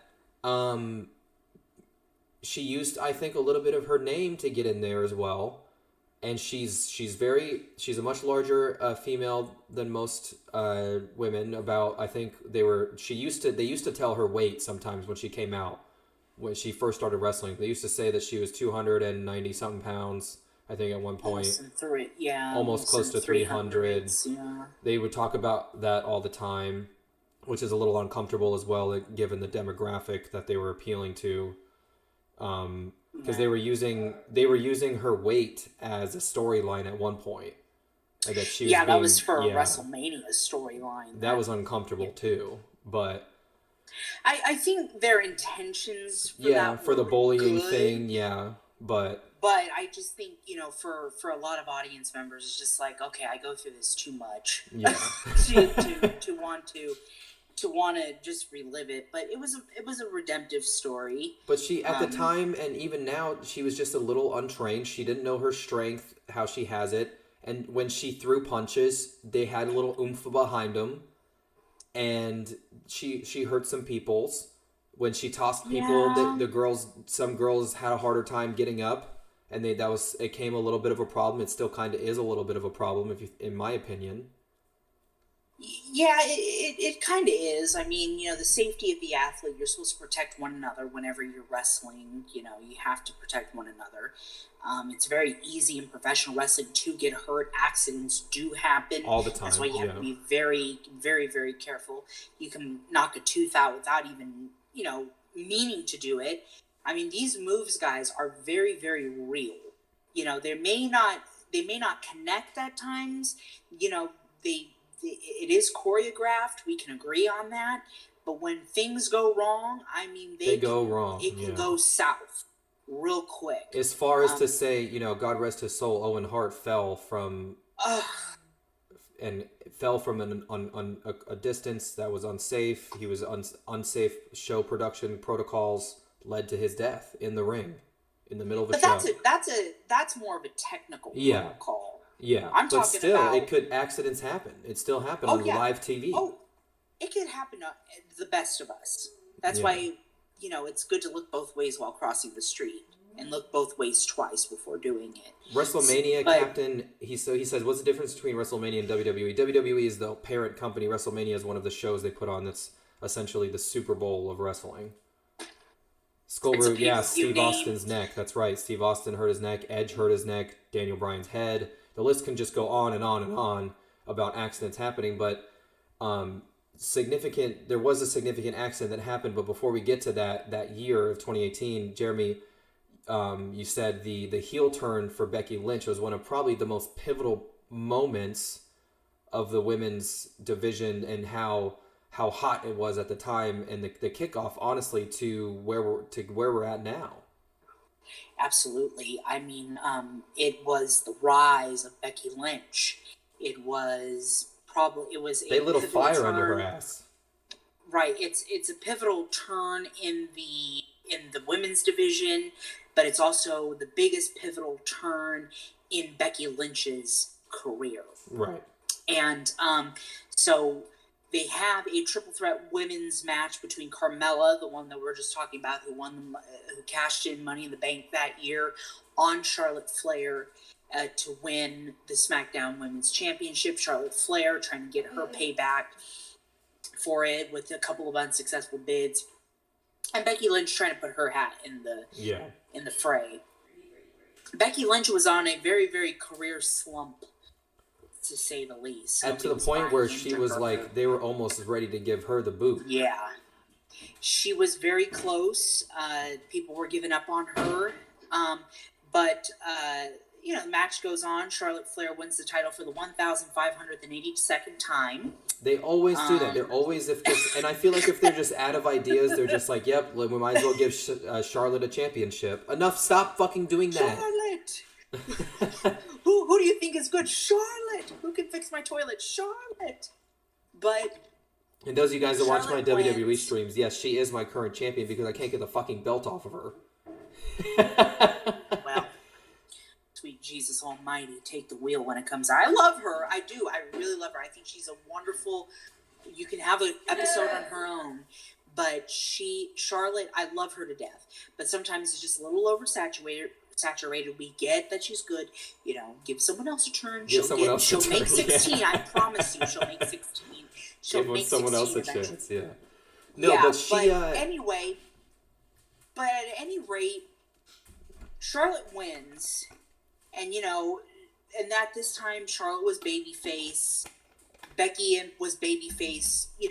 She was trying to make amends. Hey, I did it. Trying to get a handshake.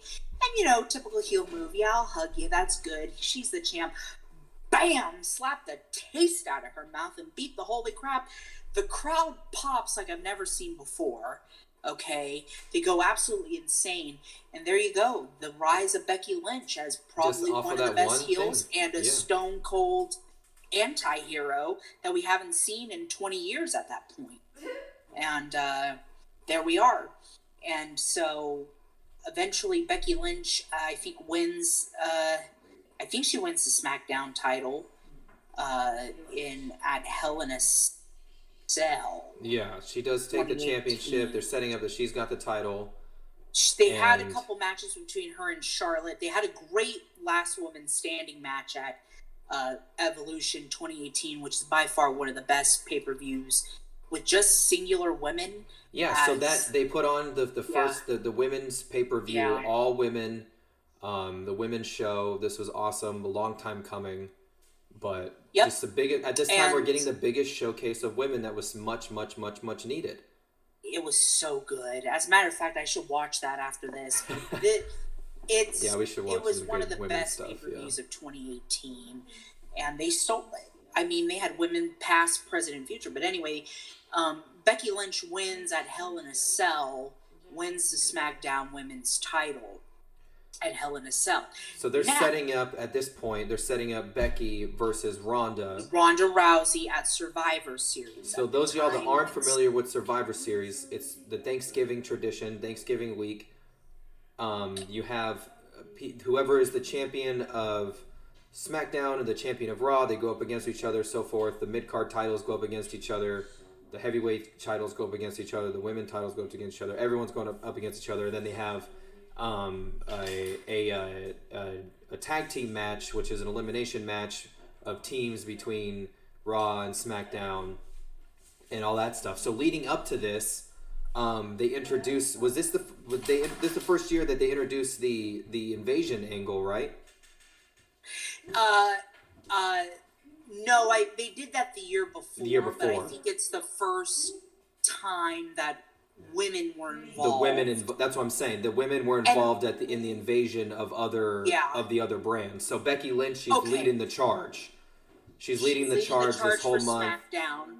Obviously, and what happens is now they're invading, and all the women are backstage. And this was some of the coolest thing to see, by the way, because you've never seen this before. They're in there. The women have never looked so kick-ass ever. Every single one of them, they all looked awesome during this whole time. Mm-hmm. And that feeling of like, you know, it almost took for a second, like, are you Monday Night Raw? Are you SmackDown? People were taking sides. This was probably some of the most intense Survivor Series action we've had in a long time, and I will attest that 100,000% to the women at this time. Yeah, that Survivor Series in Los Angeles was probably one of the better Survivor Series. One of the better Survivor Series as far as competition goes. So they're building big money match. This is everyone's looking forward to Lynch versus Ronda. Ronda and Becky, I think would have been poised to main event that pay-per-view. That would have stole the show, and we're talking in past tense now because it did not get to happen, guys. That match did not get to happen. So after all that hype, it finally fell because of Nia fucking Jax. So they're doing Invasion of the Angle. They're backstage. Everyone's beating the crap out of each other. They're simulating a street fight, basically. Ronda's getting her ass handed to her. And at some point in the night, Nia Jax throws a punch and just clocks Becky square in the face. Full on. Full on punch, guys. I'm talking hard. I mean, it was like she stole something from her or something. She hurt this girl. It's one of those, it's like punching a Karen in the face type punch. Hurt her so bad to the point where she was not medically cleared to participate. But Becky, she was so badass, and she knew the fire that behind her. And that must have hurt like motherfucking hell, Jeremy. That must have hurt so bad. But she continued. She finished out the show. Blood pouring down her face and all. She used it to her advantage. She's like, yeah, look at this. Yeah. But I loved that image. Loved it. Yeah. I loved that image with the blood on her face. That was because it showed who Becky Lynch really was. It did. And is. She's, probably one of the baddest women to and I'm glad she had that career turn. But that punch should have never happened. No, it should not have never happened. Because you probably would have seen one of the greatest women's matches in history. The lead up was so good between those two. Ronnie, I'm coming after you.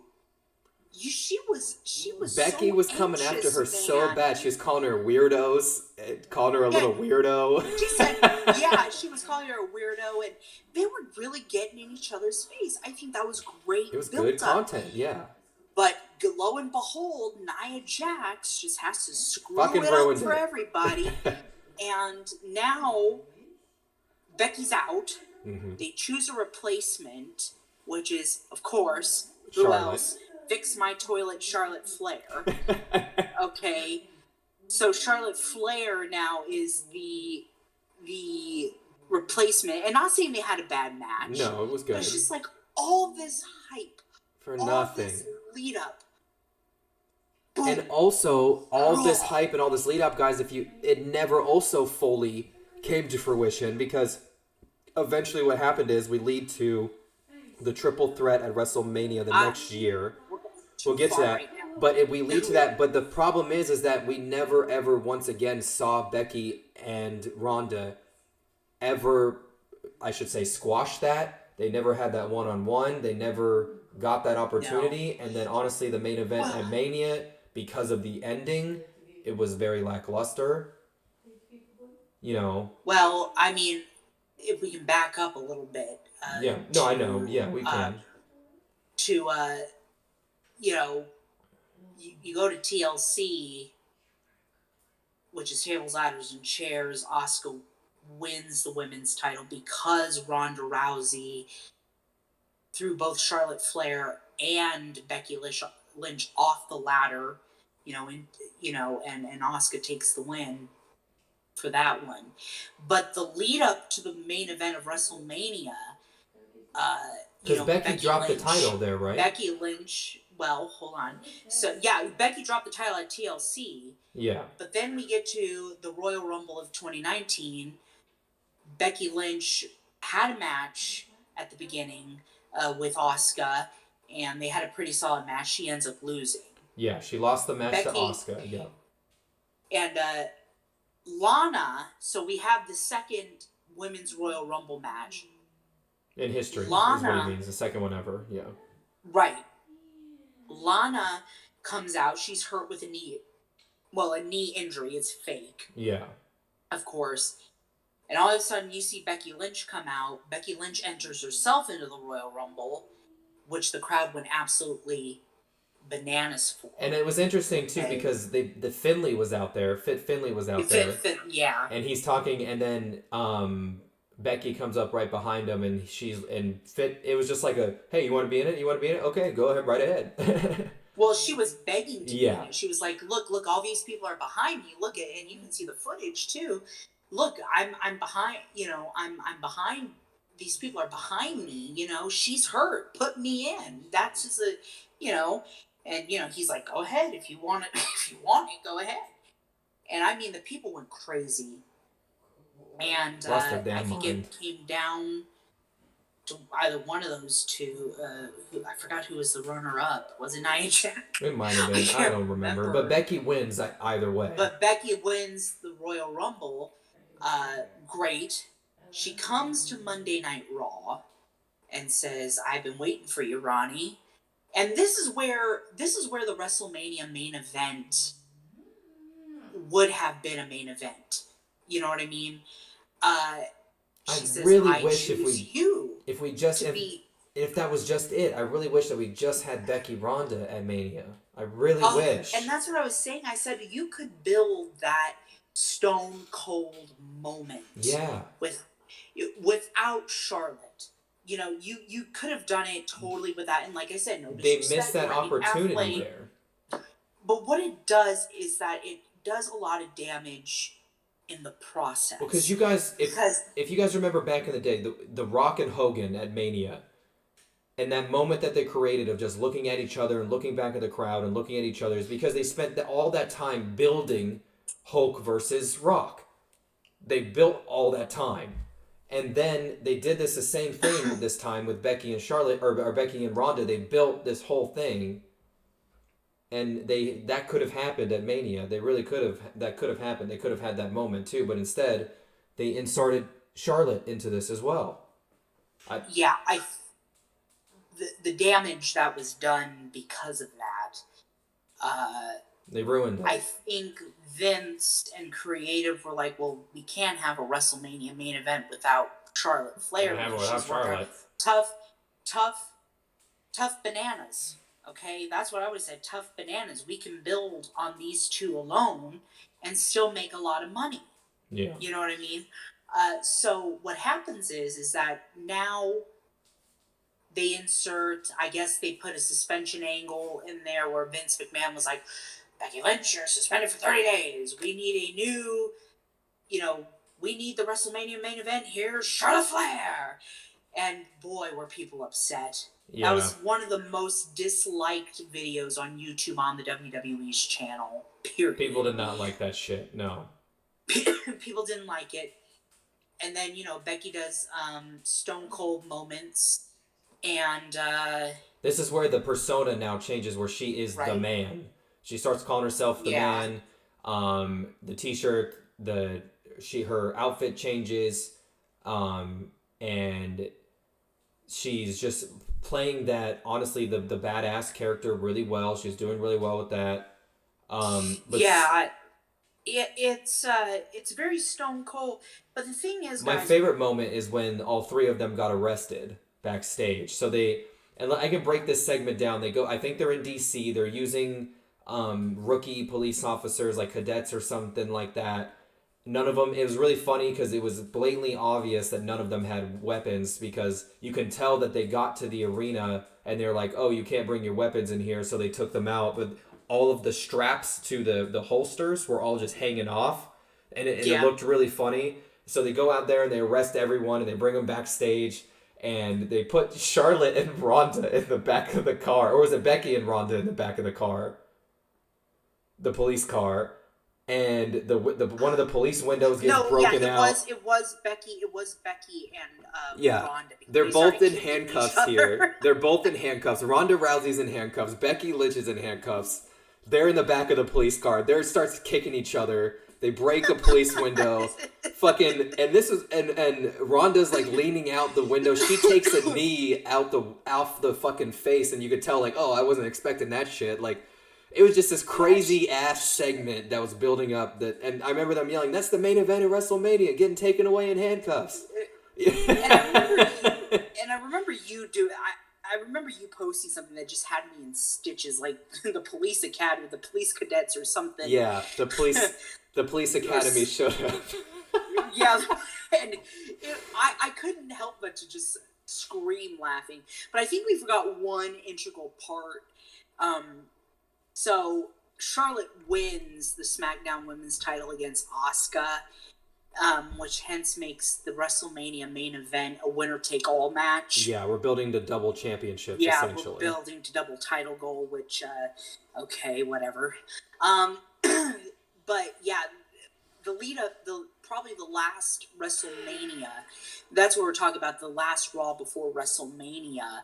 That's their little segment that they got being escorted out of police cars, breaking windows, going to jail. One of my one of my favorite WWE segments of the last decade, though, I'd have to say, that whole thing. I thought it was good. I thought it was fun. I liked it. But then we get to New York and New Jersey. We get to WrestleMania 35. And this is the build-up. This is the biggest match they've ever built in the history of women at this point, I think. They did, but I think, to me, and this is a very, very opinionated piece on my end, we didn't need Charlotte Flair. No, we did not. We did not. Becky and Rhonda were good on their own. It was almost like they were scared. They were scared that they couldn't do it on their own. Almost, that's what it seemed like they were scared of. That they were scared that Becky and Rhonda couldn't put on the show. I felt like that's what it seemed like. But we knew they could. Here's what you got. You got the hottest superstar, male or female, in a Stone Cold Steve Austin position. Okay, the hottest, white hot. Okay, you have the biggest name that you could put out there in combat sports in Ronda Rousey. Okay, there you go. That's all you need right there. Charlotte could have done something else. She could have done much more else. Asuka and Charlotte could have had a rematch. Asuka Charlotte 2 would have been cool. I thought that's what we were going to do anyway. I thought so too, but not really. Not really, no. But so we get this triple threat match. It plays out okay. It's kind of weird. Ronda suffers a hand injury during the match. I remember that. A real one in real life. Yes, she does hurt her hand. Well, she'll live. Okay. She is one of the greatest fighters of all time. She was fine. But... Okay, a paper cut. Yeah, sure. A paper cut to her, essentially. But she tried to sell the hand thing. The announcers were selling the fucking thing of it. Topic, Beth Phoenix. You want to talk about that? Well, I can talk about Beth Phoenix. Don't worry. But let's finish this first. So Becky, what happens here, this whole fucking ending now, after all this time, ends in a weird roll-up that we're not even sure really was a pinfall. And that was and it was just a strange view. I guess people weren't able to see very well on TV. It looked awkward, and what it looked like was Becky rolled her up, got the title, and it was just like boom. Okay, Becky got the championship. Everyone hit the pomp and circumstance, hit the graffiti, hit the fireworks. Boom, boom, boom, boom, boom, boom. That's basically that's what it was. It felt so rushed. Like it was like your adrenaline was running so fast, and then they like passed out and ran and hit the floor because the ending looked bad. It was very botched. Very botched, very much so. It attests to the fact too that not a lot of people were in it because WrestleMania was 5.5 hours. Yeah, that was a long show, that one. To put someone in a situation of a 5.5 hour show. The crowd was exhausted by the time they get to the end. You're already looking at 1 o'clock in the morning on Monday, April the 8th. These fans are 2019. tired. You're looking at East Coast time. You're fatigued. You're tired. You've been there since like 3. The process of WrestleMania, you're there at 2 in the afternoon because the festivities really start at 3 o'clock in the afternoon. I mean, you're there all day. You're tired. You want to go home. You've been sitting in line just to get inside the building, for goodness sake. Depending on where you are, it's too hot. I mean, when I went to Orlando for 33, it was hot as shit. It was 85 degrees. No, it was 90 degrees Austin with, I think, 80% humidity because it rained. You live there. You know what it's like. Yeah, I know. It's like you can't. I'm a West Coast kid. I don't know what humidity is. I'm over here sweating and I can't breathe. But I digress. That's just my little rant. Yeah. But no, the ending didn't end in the way that everyone thought was going to happen. That's why WrestleMania needs to be 2 nights. Or cut the show to 4 hours. I can do 4 hours. That's no problem. It's a long day, I just can't do 8.5 hours. I just clocked in to watch WrestleMania, and now I'm clocking out. Well, either way, though, they went ahead with the history-telling moment. Becky is now double champion. The pictures taken, the confetti's everywhere. We finally get to Becky Lynch is now the ultimate of all time. Whoa! She's the best now. Basically the story's over, and Ronda kind of disappears from after here. Time's up for Ronda essentially because that's what she wanted. But at the same time, and to kind of finish on Ronda, I know we talked a lot about these guys tonight, and I know we wanted to finish up with some other stuff tonight too. But I felt that Ronda made a little bit of a mockery of our business, just a bit. Because I think at some point, the heel character for her, she fell into because the crowd kind of forced her into it because they were kind of over it a little bit. They knew that. I think some people felt the awkwardness in the ring, and she knew that. And then I remember her, you could clearly hear her on television. She screams to the crowd. Someone's talking about, hey, what about the UFC? She screams about, and basically a fan is yelling to her about the armbar. And she yells back and she says, yeah, pay $60 and then I'll show you what a real armbar means. And she's referring to pay pay-per-view money to watch UFC. And it was like, are you serious? Are you taking this thing seriously at all? It didn't feel like, as a fan, she was taking this shit seriously at all. Like she was kind of making a joke of it, in my opinion. In a sense, probably, but I think she knows the business good enough to kind of just poke the bear a bit. She knows how fans get, and that's how I thought of it. She never really hated professional wrestling. She really liked it, from what she says. Once again, do we think it's fact or fiction? Not quite sure. But her delivery, it just seemed almost like she didn't care. I just think that, she knew what she was getting herself into. And she knew that, she's just poking the bear. That's how I think what she's doing. And probably just take it with a grain of salt, in a sense. But, yeah, I mean, if she really was, she would have just totally ripped into the company. Yeah. But they paid her a lot of money. They paid her nearly Brock money. So, I don't really know that, but they paid her quite a bit of money. They paid her quite a bit, yeah. So she did what she said she was going to do. She did her thing. She got everything she said she wanted, and then... Well, what more was there for her to prove? There was nothing more. So that, honestly, the year of Ronda was what it was, and then we moved on, honestly. That's honestly essentially what happened. We just moved on. very lackluster 2019, to say the least. The women's division was never the same, though, after that WrestleMania. Never. It No, never went back to normal. As much as Becky Lynch did her best to hold on to it, it just seemed like they were like, okay, well, Ronda's gone now. Now what? Mm-hmm. You know, and it goes to show once again, WWE creative, when they're off on a high, they don't know. They used to, but they don't. They don't know what's in the back pocket. And they do this with the women all the time. They focus on one particular story, and then when that story is finished being told, they don't have anything prepared for the future. There's no backup. Because they drop the title, one of the titles from Becky, so she loses the second title. She holds on to one all the way up until the next WrestleMania, where she now has to real life give up the title because she's pregnant with Seth Rollins' child. They,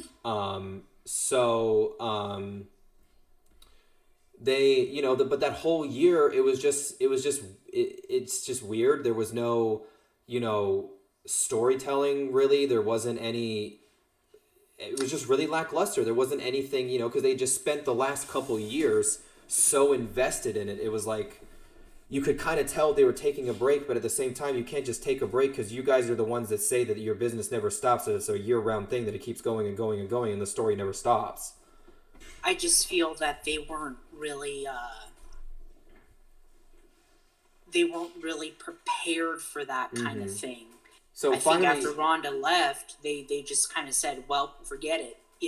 We'll do our best," but we. They introduced the tag titles a little bit, and that That's helps. Right, didn't they? The women's tag championships does come into play. That does help. It does. Sasha and Bayley. Who else would be better other than them to take what it? Happened? Yes. Yeah. Elimination Chamber match for the titles. Yeah, they're inaugural women's tag team champions. I totally forgot and they're about outright. that. They deserve that and I wish we had more time tonight to go into Bayley and Sasha. We can honestly just make that into one itself. But we can really touch with Bayley and Sasha. They were the workhorses really of this whole thing. After this, and Asuka, Bayley. They were the workhorses after this whole thing, because after the Ronda Rousey and the Becky Lynch hype went down, then they turned to, I guess you can say, old reliable, which is Sasha and Bayley, because they did so good in NXT. They had the story beforehand. When they were broke up the first time, they reunite. They're champions, and they're champions for a long time. And they did a good job of going back and forth. Now that you see the women's championships, they go back and forth between NXT, the SmackDown, Raw. They're going all throughout. They were everywhere. Yeah, they're all over every single show. That was cool. Which gave some of the NXT women some chance there as well. But the 2019 Survivor Series for NXT and the women for NXT especially was awesome, because now at this Survivor Series they interject NXT, and I want to talk about that Survivor Series eventually one day too. But that NXT, they get the NXT women in there, and the Shayna Baszler, they're painting Shayna Baszler as the next badass. So they're starting to get some of the talent for the future a little bit. Things are starting to change a little bit, but it was just overall that the year was lackluster, and then no one ever saw that coming, that Becky would become pregnant, and then at that point, sorry, go ahead. No, at that point, you kind of see a little more, like you said, a little more rising stars. You see stars and Rhea Ripley coming up. Her in that, in that Survivor Series match. Ripley is one of the best thing, man or woman, to grace NXT. She is a very wonderful competitor. For her, the virtue of having the best ending to a 2019, probably a Hail Mary, and getting up there, I think that's wonderful for her.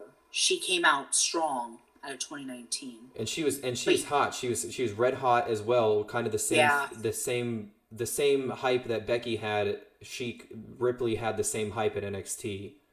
She was the guy for NXT. And now, she is coming into the main roster, and I just hope that this time they don't bury an NXT debut, especially like her. She's too damn good for that. She's too damn Yeah. good for that. That would be a waste of Be a time, waste. talent, and money.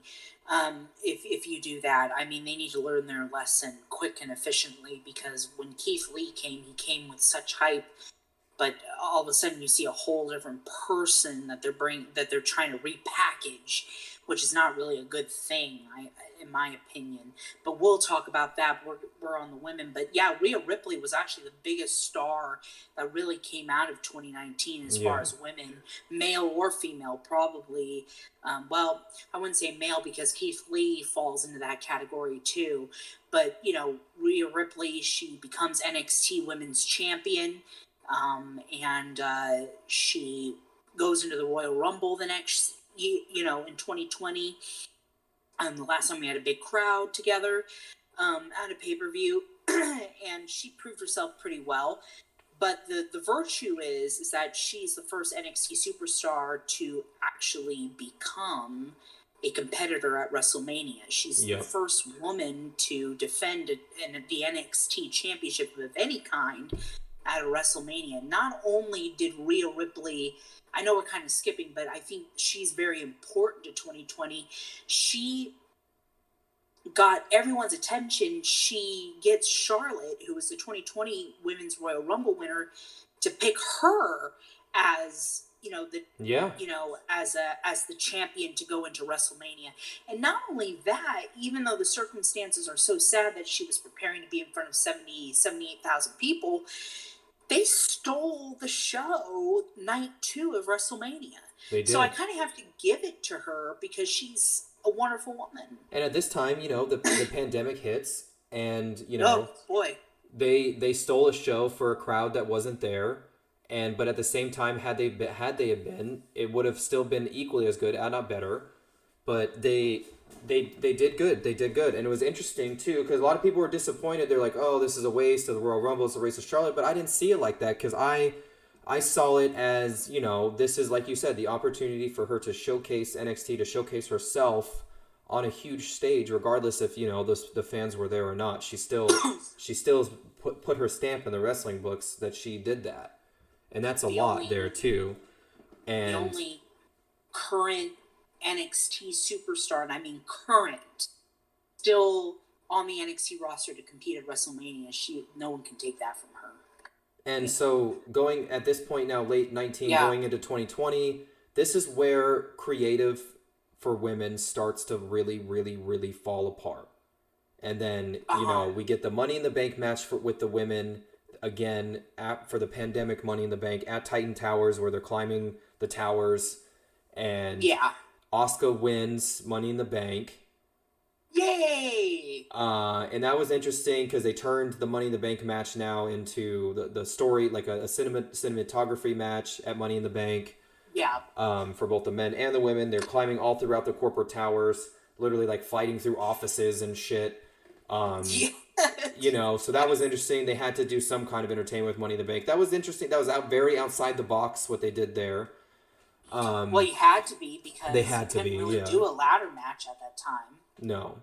So the very outside the box, Asuka wins. The next night, we find out Becky's pregnant. Inside the briefcase is the title instead of the championship. So she automatically wins the title instead of the contract. So she wins the championship there. And things just start to fall apart from there for the women. The women then, the tag team belts, Sasha and Bayley, they finished their story, the two of them together, which was awesome. They finally got all through that, telling that second story, and Bayley drops the championship. They drop the tag titles. But now the women here in the current climate, they're getting tossed around between tag teams. They just say one woman over here, now you're with her, now you're not with her, now you're with her. Matches are back to their very quick ones again. They introduce bullshit like the fucking the dirty old man angles again. They introduced the mixed tag match angles again between Baron Corbin and Lacey Evans, Seth Rollins, and Becky Lynch. Vince has such a weird fetish for exploiting wrestlers' relationship on television. It's strange. They bring that shit again multiple times in 2019 and going into 2020 for the women too, because Then they do that bullshit with Liv Morgan coming back, and they run that angle that she's a lesbian and she's involved in the wedding between her and Bobby Lashley and Rusev. It's just so annoying. Like, we've already seen this forever in the previous decade, multiple times. So this irrelevant, angle. I forgot. It's so irrelevant. It's just stupid creative that they're just like, we don't know what else to do with the women. I don't know. Her into a lesbian. Oh. They just did stupid things with the women. It was annoying. What? And nothing and it sucks because it showcased only a couple good women, but everyone else they were treating like shit, giving them these bad segments, giving them these bad matches, making a fool of this whole thing after we just had this whole build-up of great women's division matches for a long time, and it just crashes and motherfucking burns now. That Bobby Lashley Lana storyline was absolutely horrendous. The funniest. And it's not funny because it was meant to be funny, but it's just like, this is such a bad episode of Dr. Phil. Yeah, this is bad. And it's like, now you're kicking Rusev in his manhood because because his real life wife is kissing another. By the way, yeah, awkwardly on television. Your wife, I understand you guys are actors, but your wife is awkwardly with another man on live television at a sporting event, sticking her tongue down another man's throat while you're watching in the middle of a wrestling ring. You see that in movies all the time. You see it in movies, but you don't see it at fucking wrestling events. But your actual wife is right in front of you, like this close. Right that close to you. Making out. You're watching that happen. That's so nasty. Even as an actor in that point, you gotta be like, okay, this is a little uncomfortable here. Well, as an actor, it's like, yeah, well, it is a job for us to do that, but it's like not when you're like doing it when they're like, I think creatives like cheerleaders with pom poms, like keep doing it.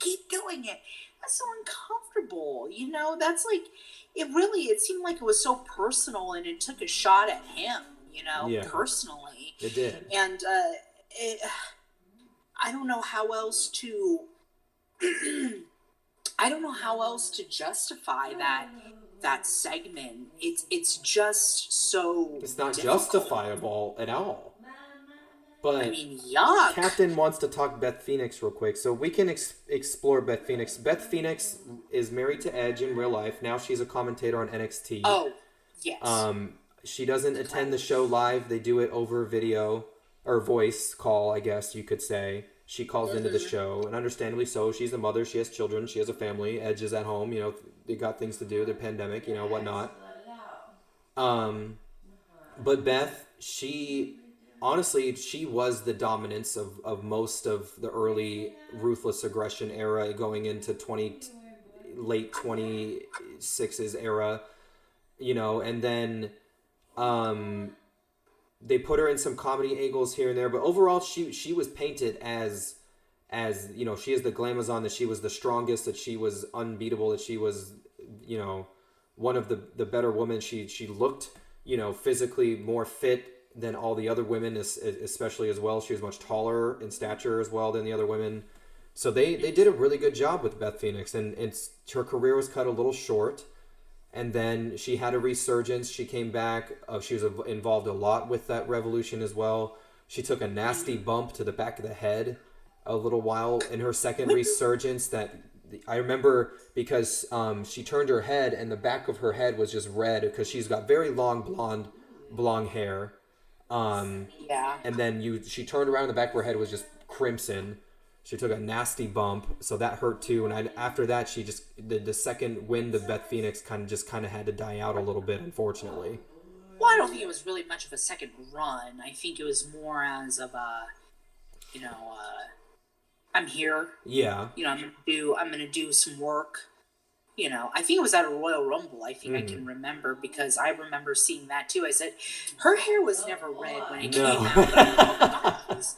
She's busted open. She busted right open, yeah. Nasty bump. But these ladies are tough, man. Yeah, they are. They may look and like Beth was the toughest of the best, dolls. yeah. But now, Jeremy, if we talk Yeah. the current women's stuff, now that we got to current, it's just not. It's not. First of all, it's not the same. A lot of it No. is awkward. They rely too much on the same story, and now it's so like unrememberable some of the stuff that they're doing on regular television that they give the tag titles with Becky and not Becky with Bailey and Sasha, and one of them's the champion, the other one's not. We've seen that story again now with Charlotte and Asuka. Champion, one of them's not. What are you going to do? We all know what you're going to do. They're going to break up, and then the double championship's going to get lost, and then one of them is going to fight. We all know. We've seen the same story over and over and over again. Just tell new fucking stories. That's what... It's the pandemic right now, I understand, and you guys are low on talent and things like that, but stop telling the same story. Unfortunately, what you told from 2017 until now, we don't want to see it again. You can't do that. And you've always done that with the women since you decided, not you decided, that you necessarily needed to, was fix the women's divisions and take away the diva shit that we talked about earlier today and take away some of the sex sells sexism and give them more of a chance to be athletic. And since then, WWE tends to, they don't have, honestly, any, direction sometimes for the women, especially right now. Yeah, I mean, it really goes to show the true, like I said, it's the true nature of the creative, unfortunately, trying to find things that work.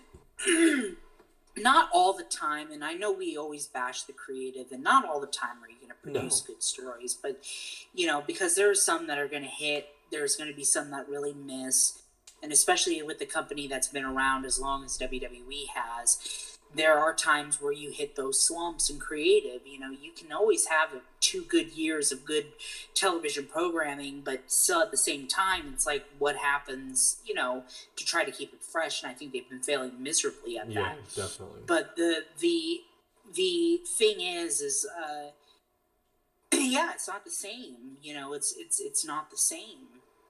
And I just don't know what to do to kind of heal that. But I know that, with the Royal Rumble and WrestleMania coming up, and we have a clear direction of where we're going for WrestleMania, more than we did last year, I think, you can really start building up some talent going forward. I know Bianca Belair is a big player that you can do 10 million things with. That's what they need to do, is build talent moving forward. Naomi, because if they fall into the same record that they always play, especially at this time of the year, how crucial these next few months of the year are, the decisions they make now will forever have consequences, as you can see, because Jeremy and I just talked about 2 hours of what happens when you tell stories in weirdness like that. Yeah, I mean, it's... when it's not engaging, it's a problem. I mean, and it's with the men, too. It's with men and women. But mainly the women are not getting that shot. But there's a lot of great women on that roster, both Raw and SmackDown, that you can really utilize. Point blank, like we said on SmackDown, I think Bianca Belair is a great challenger for Sasha Banks. That will be probably one of the best rivalries if executed correctly. If you give Bianca the platform, you give Belair the chance to move to number one. She's going to take that chance. She will run with it. Shine. Yeah, she can shine. She's proved it. She's proved it even in the last year's Royal Rumble match when she came out at number 1 or 2. And even my dad, who hadn't watched wrestling in so long, said that girl is good. She's one of the most in-shape women ever I've seen in a long time. Right, and she is fantastic, and I like her. I like her a lot. I want to see her succeed. You can put Bailey back to being a hugger again if you want to. That's fine. You can do so much. The Bailey heel turn was so necessary though, because it finally allowed for her to break those chains of the little girl character, if you will. She was playing so hard to the goodness character and the goody two shoes character that it got annoying, in my opinion. So when she finally turned heel, I was very excited. I was like, finally, and Bailey come into her own. You texted me about that too. Yeah. you told me, like, yes. And I was there when she did that too. When the Bailey buddies came out and she had those, I think it was like hedge clippers or something, and she was She like cut them clipping down. the Bailey. A little girl was actually crying a row ahead of me, actually. She loved that. I said, oh, she did her job then. You know, she did it. But yeah, I mean, Bailey is good. I mean, you got talent. You just got to stop relying so much. Because these folks, I think, will have some great stories to tell. And like you said, Austin, WrestleMania season for everybody is a consequential season. It's a roadmap for the rest of your year. It's a roadmap for the rest of your creative. So you have to execute it well, or else, or else it's all going to go to chaos. Well, maybe things will change now, especially with the fact that we do have the potential of fans being there this year. Yeah, a very good potential. Very good potential. I mean, I will definitely be there if I can be in a safe capacity. I definitely will be. I think they'll have to, because I don't think they would want that egg on their face for not being. Even though DeSantis said that stadiums can be filled to capacity, I don't think WWE wants to bark up that tree. I know we didn't mention too much about the AEW women real quick. We talk a few minutes about them as well, but so that's, you feel the AEW women are very, it's not great, and I would say this, they're having a hard time. I think the draw of their first champion, what was her name again? Rio, I think it's her name. Oh yeah, Rio. Yeah, she was okay. So I think her really good. She was really well, and then the whole thing that they had with her and Nyla Rose was really good. They were trying to paint Nyla Rose as the next dominant force, but nothing has, in my opinion, with AEW women, nothing has stuck yet. They haven't really found their way into the women's division yet. It's a little Hikaru Shida. She's wonderful. She's a great champ and whatnot, but it's just. Like you said, right now, unfortunately, the AEW women's matches are not great, and the AEW women's divisions are a little lackluster right now. It's hard. They're building. They're building, but at the same time, you have to also, you have to put the effort in telling stories with your talent, because like AEW is so fresh that you have these new women. Most of these women, people have never even heard of them in their life. But but you can still build them up, like you're building up a Darby, like you're building up an Orange Cassidy. If you put that much effort into building up your guys, like a Jungle Boy or whatever, you can do the same for the women. You can build up those women. You have a very good roster of very talented women on there. They just need more time. Give them more opportunity. Give them a better time. Give them a little better booking. They have been so fixated on their men, and I'm not trying to like I said, only so much you can do in 2 hours, but if you're really trying to make a viable women's division, you have to start putting them front and center. It's very rare that we get to see them wrestle in matches on a Dynamite. We haven't really seen the champ in a few weeks. Yeah, the women need a push. They need a push, and they need a star. There isn't one right now. I'm sorry, there just isn't one. But there is a woman that they have not utilized that I think they need to utilize, and her name is Dr. Britt Baker. Mm-hmm. She is the uncrowned champion. I said, why not? She's a heel. She's a dentist. Let her do her things. What they're doing with Baker, champion. They're just playing into her heel character and making the videos and the comedy and whatnot. No, to let her wrestle, let her tell a story in the ring, let her give champion, let her be a heel with a belt and cause problems. Let her do what we know she can do. And I don't think the Vicky Guerrero and Nyla Rose thing is not working. I just think it's not pushing Nyla along as much. And I love you have Vicky. To protect Nyla's image. You have to, because with Nyla's image, because so many people came for her.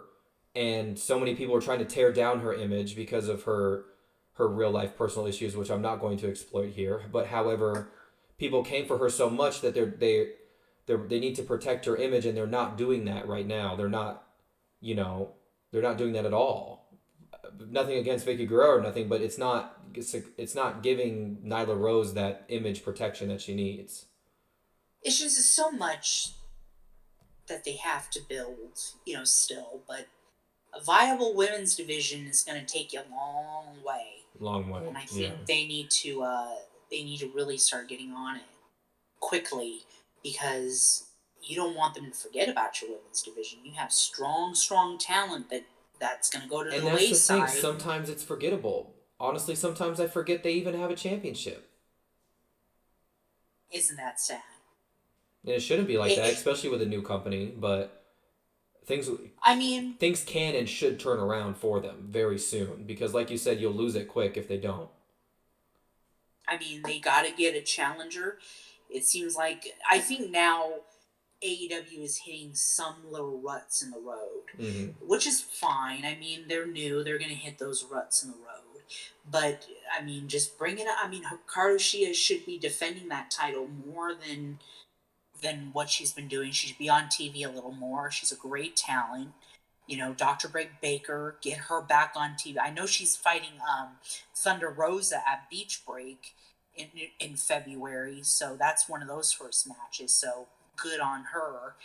But I think it's time for Britt to get in her position. I think Big Swole is great. I think, Tay Conti proved herself. She's a driving force. You gotta start putting them more front and center than they have. They gotta paint a star. They need to put a picture. They need a Charlotte. AW needs a Charlotte. Unfortunately, you have to, because you need, as much as you have Kenny Omega and you've got the draw with the men, because you do. You also need the draw with the women as well. Yep, and I think Britt Baker's that person, to be honest. I do too, because she is one of the best of the bunch, if not the best of the bunch. And she's smart, and she's good athlete. I just don't think I can buy into her. I mean, buy into the women's division. I can't buy into it right now. Not right now. No, I agree with you that. I mean, later, but you're kind of just putting your women's champion on the wayside here. But anyway, NXT has a very good roster of women. But once Rhea Ripley leaves, I think they're going to be finding themselves in a rut. That's what I'm afraid is going to happen, but we'll see. I just don't want them. You're building up Raquel. Building up Raquel, which is great. She's a monster of a woman. I buy her as a champion. I think she can beat Io Shirai. Raquel is incredible. Raquel is amazing. Her and Ripley put on a damn show with the last woman standing. Yep. They are damn good. She's gonna go places. It's just the start for her. I'm a little over, the Candice LeRae thing. I understand they got the whole the way. I think it's annoying. I think it's stupid. But I'm trying to find now the women's Dusty Cup bracket to see, but it's light. It's light. It's not full. So, but we do have Casey Catanzaro and Caden Carter taking on Tony Storm and Mercedes this week. Mercedes Martinez. Yeah. And that's their team. Those are part of the classics. Shotzi and Ember, it looks like, are together in there. But yeah, we just don't know everything yet.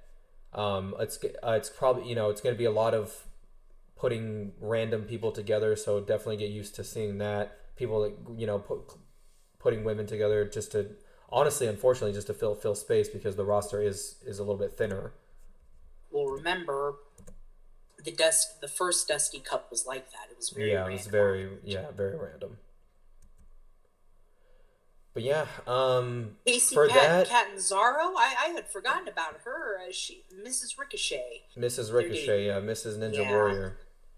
Yeah. That's good. With the Dusty Women's Cup, it's hard to say. It's up in the air.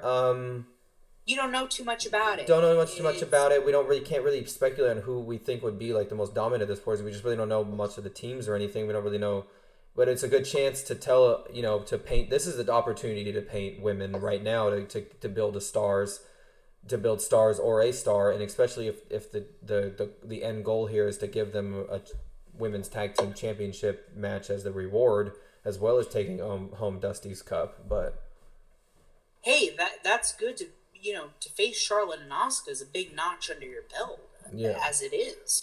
So I think we don't know too much about it to even speculate who could win. There's not a lot of established tag teams, that we're familiar with, but hopefully in the coming weeks we can lightly talk about, probably on our weekly show when we have more information. Yeah, we'll find out some more this week. Yeah. And then probably we'll have a good discussion about that one. Yeah. But how do you? I wanted to end the night on your thoughts with the inclusion with the NWA Championship into AEW. NWA is good. NWA Power, ran by Billy Corgan, has produced stars like Ricky Starks, resurrected careers like guys of Aaron Stevens, who is known as Damian Sandow. Yep. It's Nick Aldis, who was Magnus in TNA. He's on there as the NWA World's Champion. I think it's great that the NWA is being represented. NWA is one of the oldest wrestling organizations ever, I think on planet Earth, in the United States. 70 years, I think 75 coming up, somewhere in between them. My biggest thing is I like that what Tony and AEW are doing with giving that, that platform, that TV time, that big spot for them, bringing the NWA Championship to their, showcasing women, almost like a little bit of a mid-card thing, if you will, for the women. But it is. It's more. It's trying to give more opportunity to the women. Serena Deeb is a great NWA Women's Champion. Thunder Rosa was the NWA Women's Champion. Yeah. So she was good. The point I guess I'm trying to make is, especially with both shows, is that, this is the time, especially right now, to build stars, build new women's stars, so that we can have good divisions moving forward, And expanding the horizons. Expanding everything, yeah. But, I think it was a good episode. It's good topics, all the women tonight. That was a lot of fun. We could be here all night and talk more about them.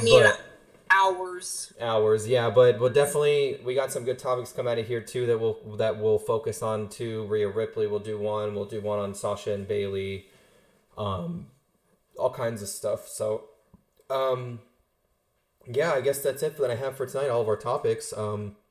Next week we'll meet again Friday night. We'll talk about everything, all the shows like we did, and then buckle your seatbelts because we're gonna do the John Cena and Randy Orton story.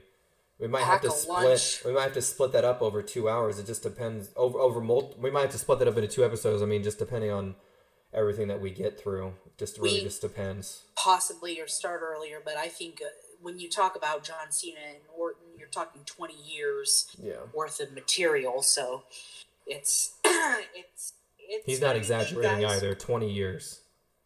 Gosh, it's just. Well, guys. Next week. Yeah, next week. Well, guys, thank you all for joining us tonight for this episode, the Women's Division episode. Appreciate all of the support from Captain, Nasty Leroy. Thank you for coming by again. Shout out, you let everyone know down at the Nightmare family and AEW how give everyone our best. Thank you to Skull Root for always coming by. Sarah for 369 for interacting and keeping the conversation. She likes your joke. I see who you're going to call to fix your toilet, Charlotte. I like that. We're going to have to continue that. Charlotte does fix your toilets, apparently. But who do you call Charlotte to fix your toilet? You can follow us both here. Our usernames are on Instagram are here at AJ East Coast and at JeremyAT. And then also please subscribe to the Tag Out also on Instagram, and we'll be looking forward to reposting these videos there and on YouTube, and then setting up so eventually good to go for Apple and stuff like that. But I've got nothing else tonight, Jeremy. How about you? Well, get ready. We got a lot of content coming your way, guys. Yes, sir. A lot. So please stick with us. We got. I think we should do we'll talk about that later. Right. But yeah, guys, thank you so much for joining us. We really, really greatly appreciate your support. I'm having a good time doing this. but I'm excited for what the future holds for this podcast, guys. Me too. It's exciting. Well, we'll see you guys next week. My name is AJ East Coast, and I have been your host. Y'all have a good night. Bye-bye.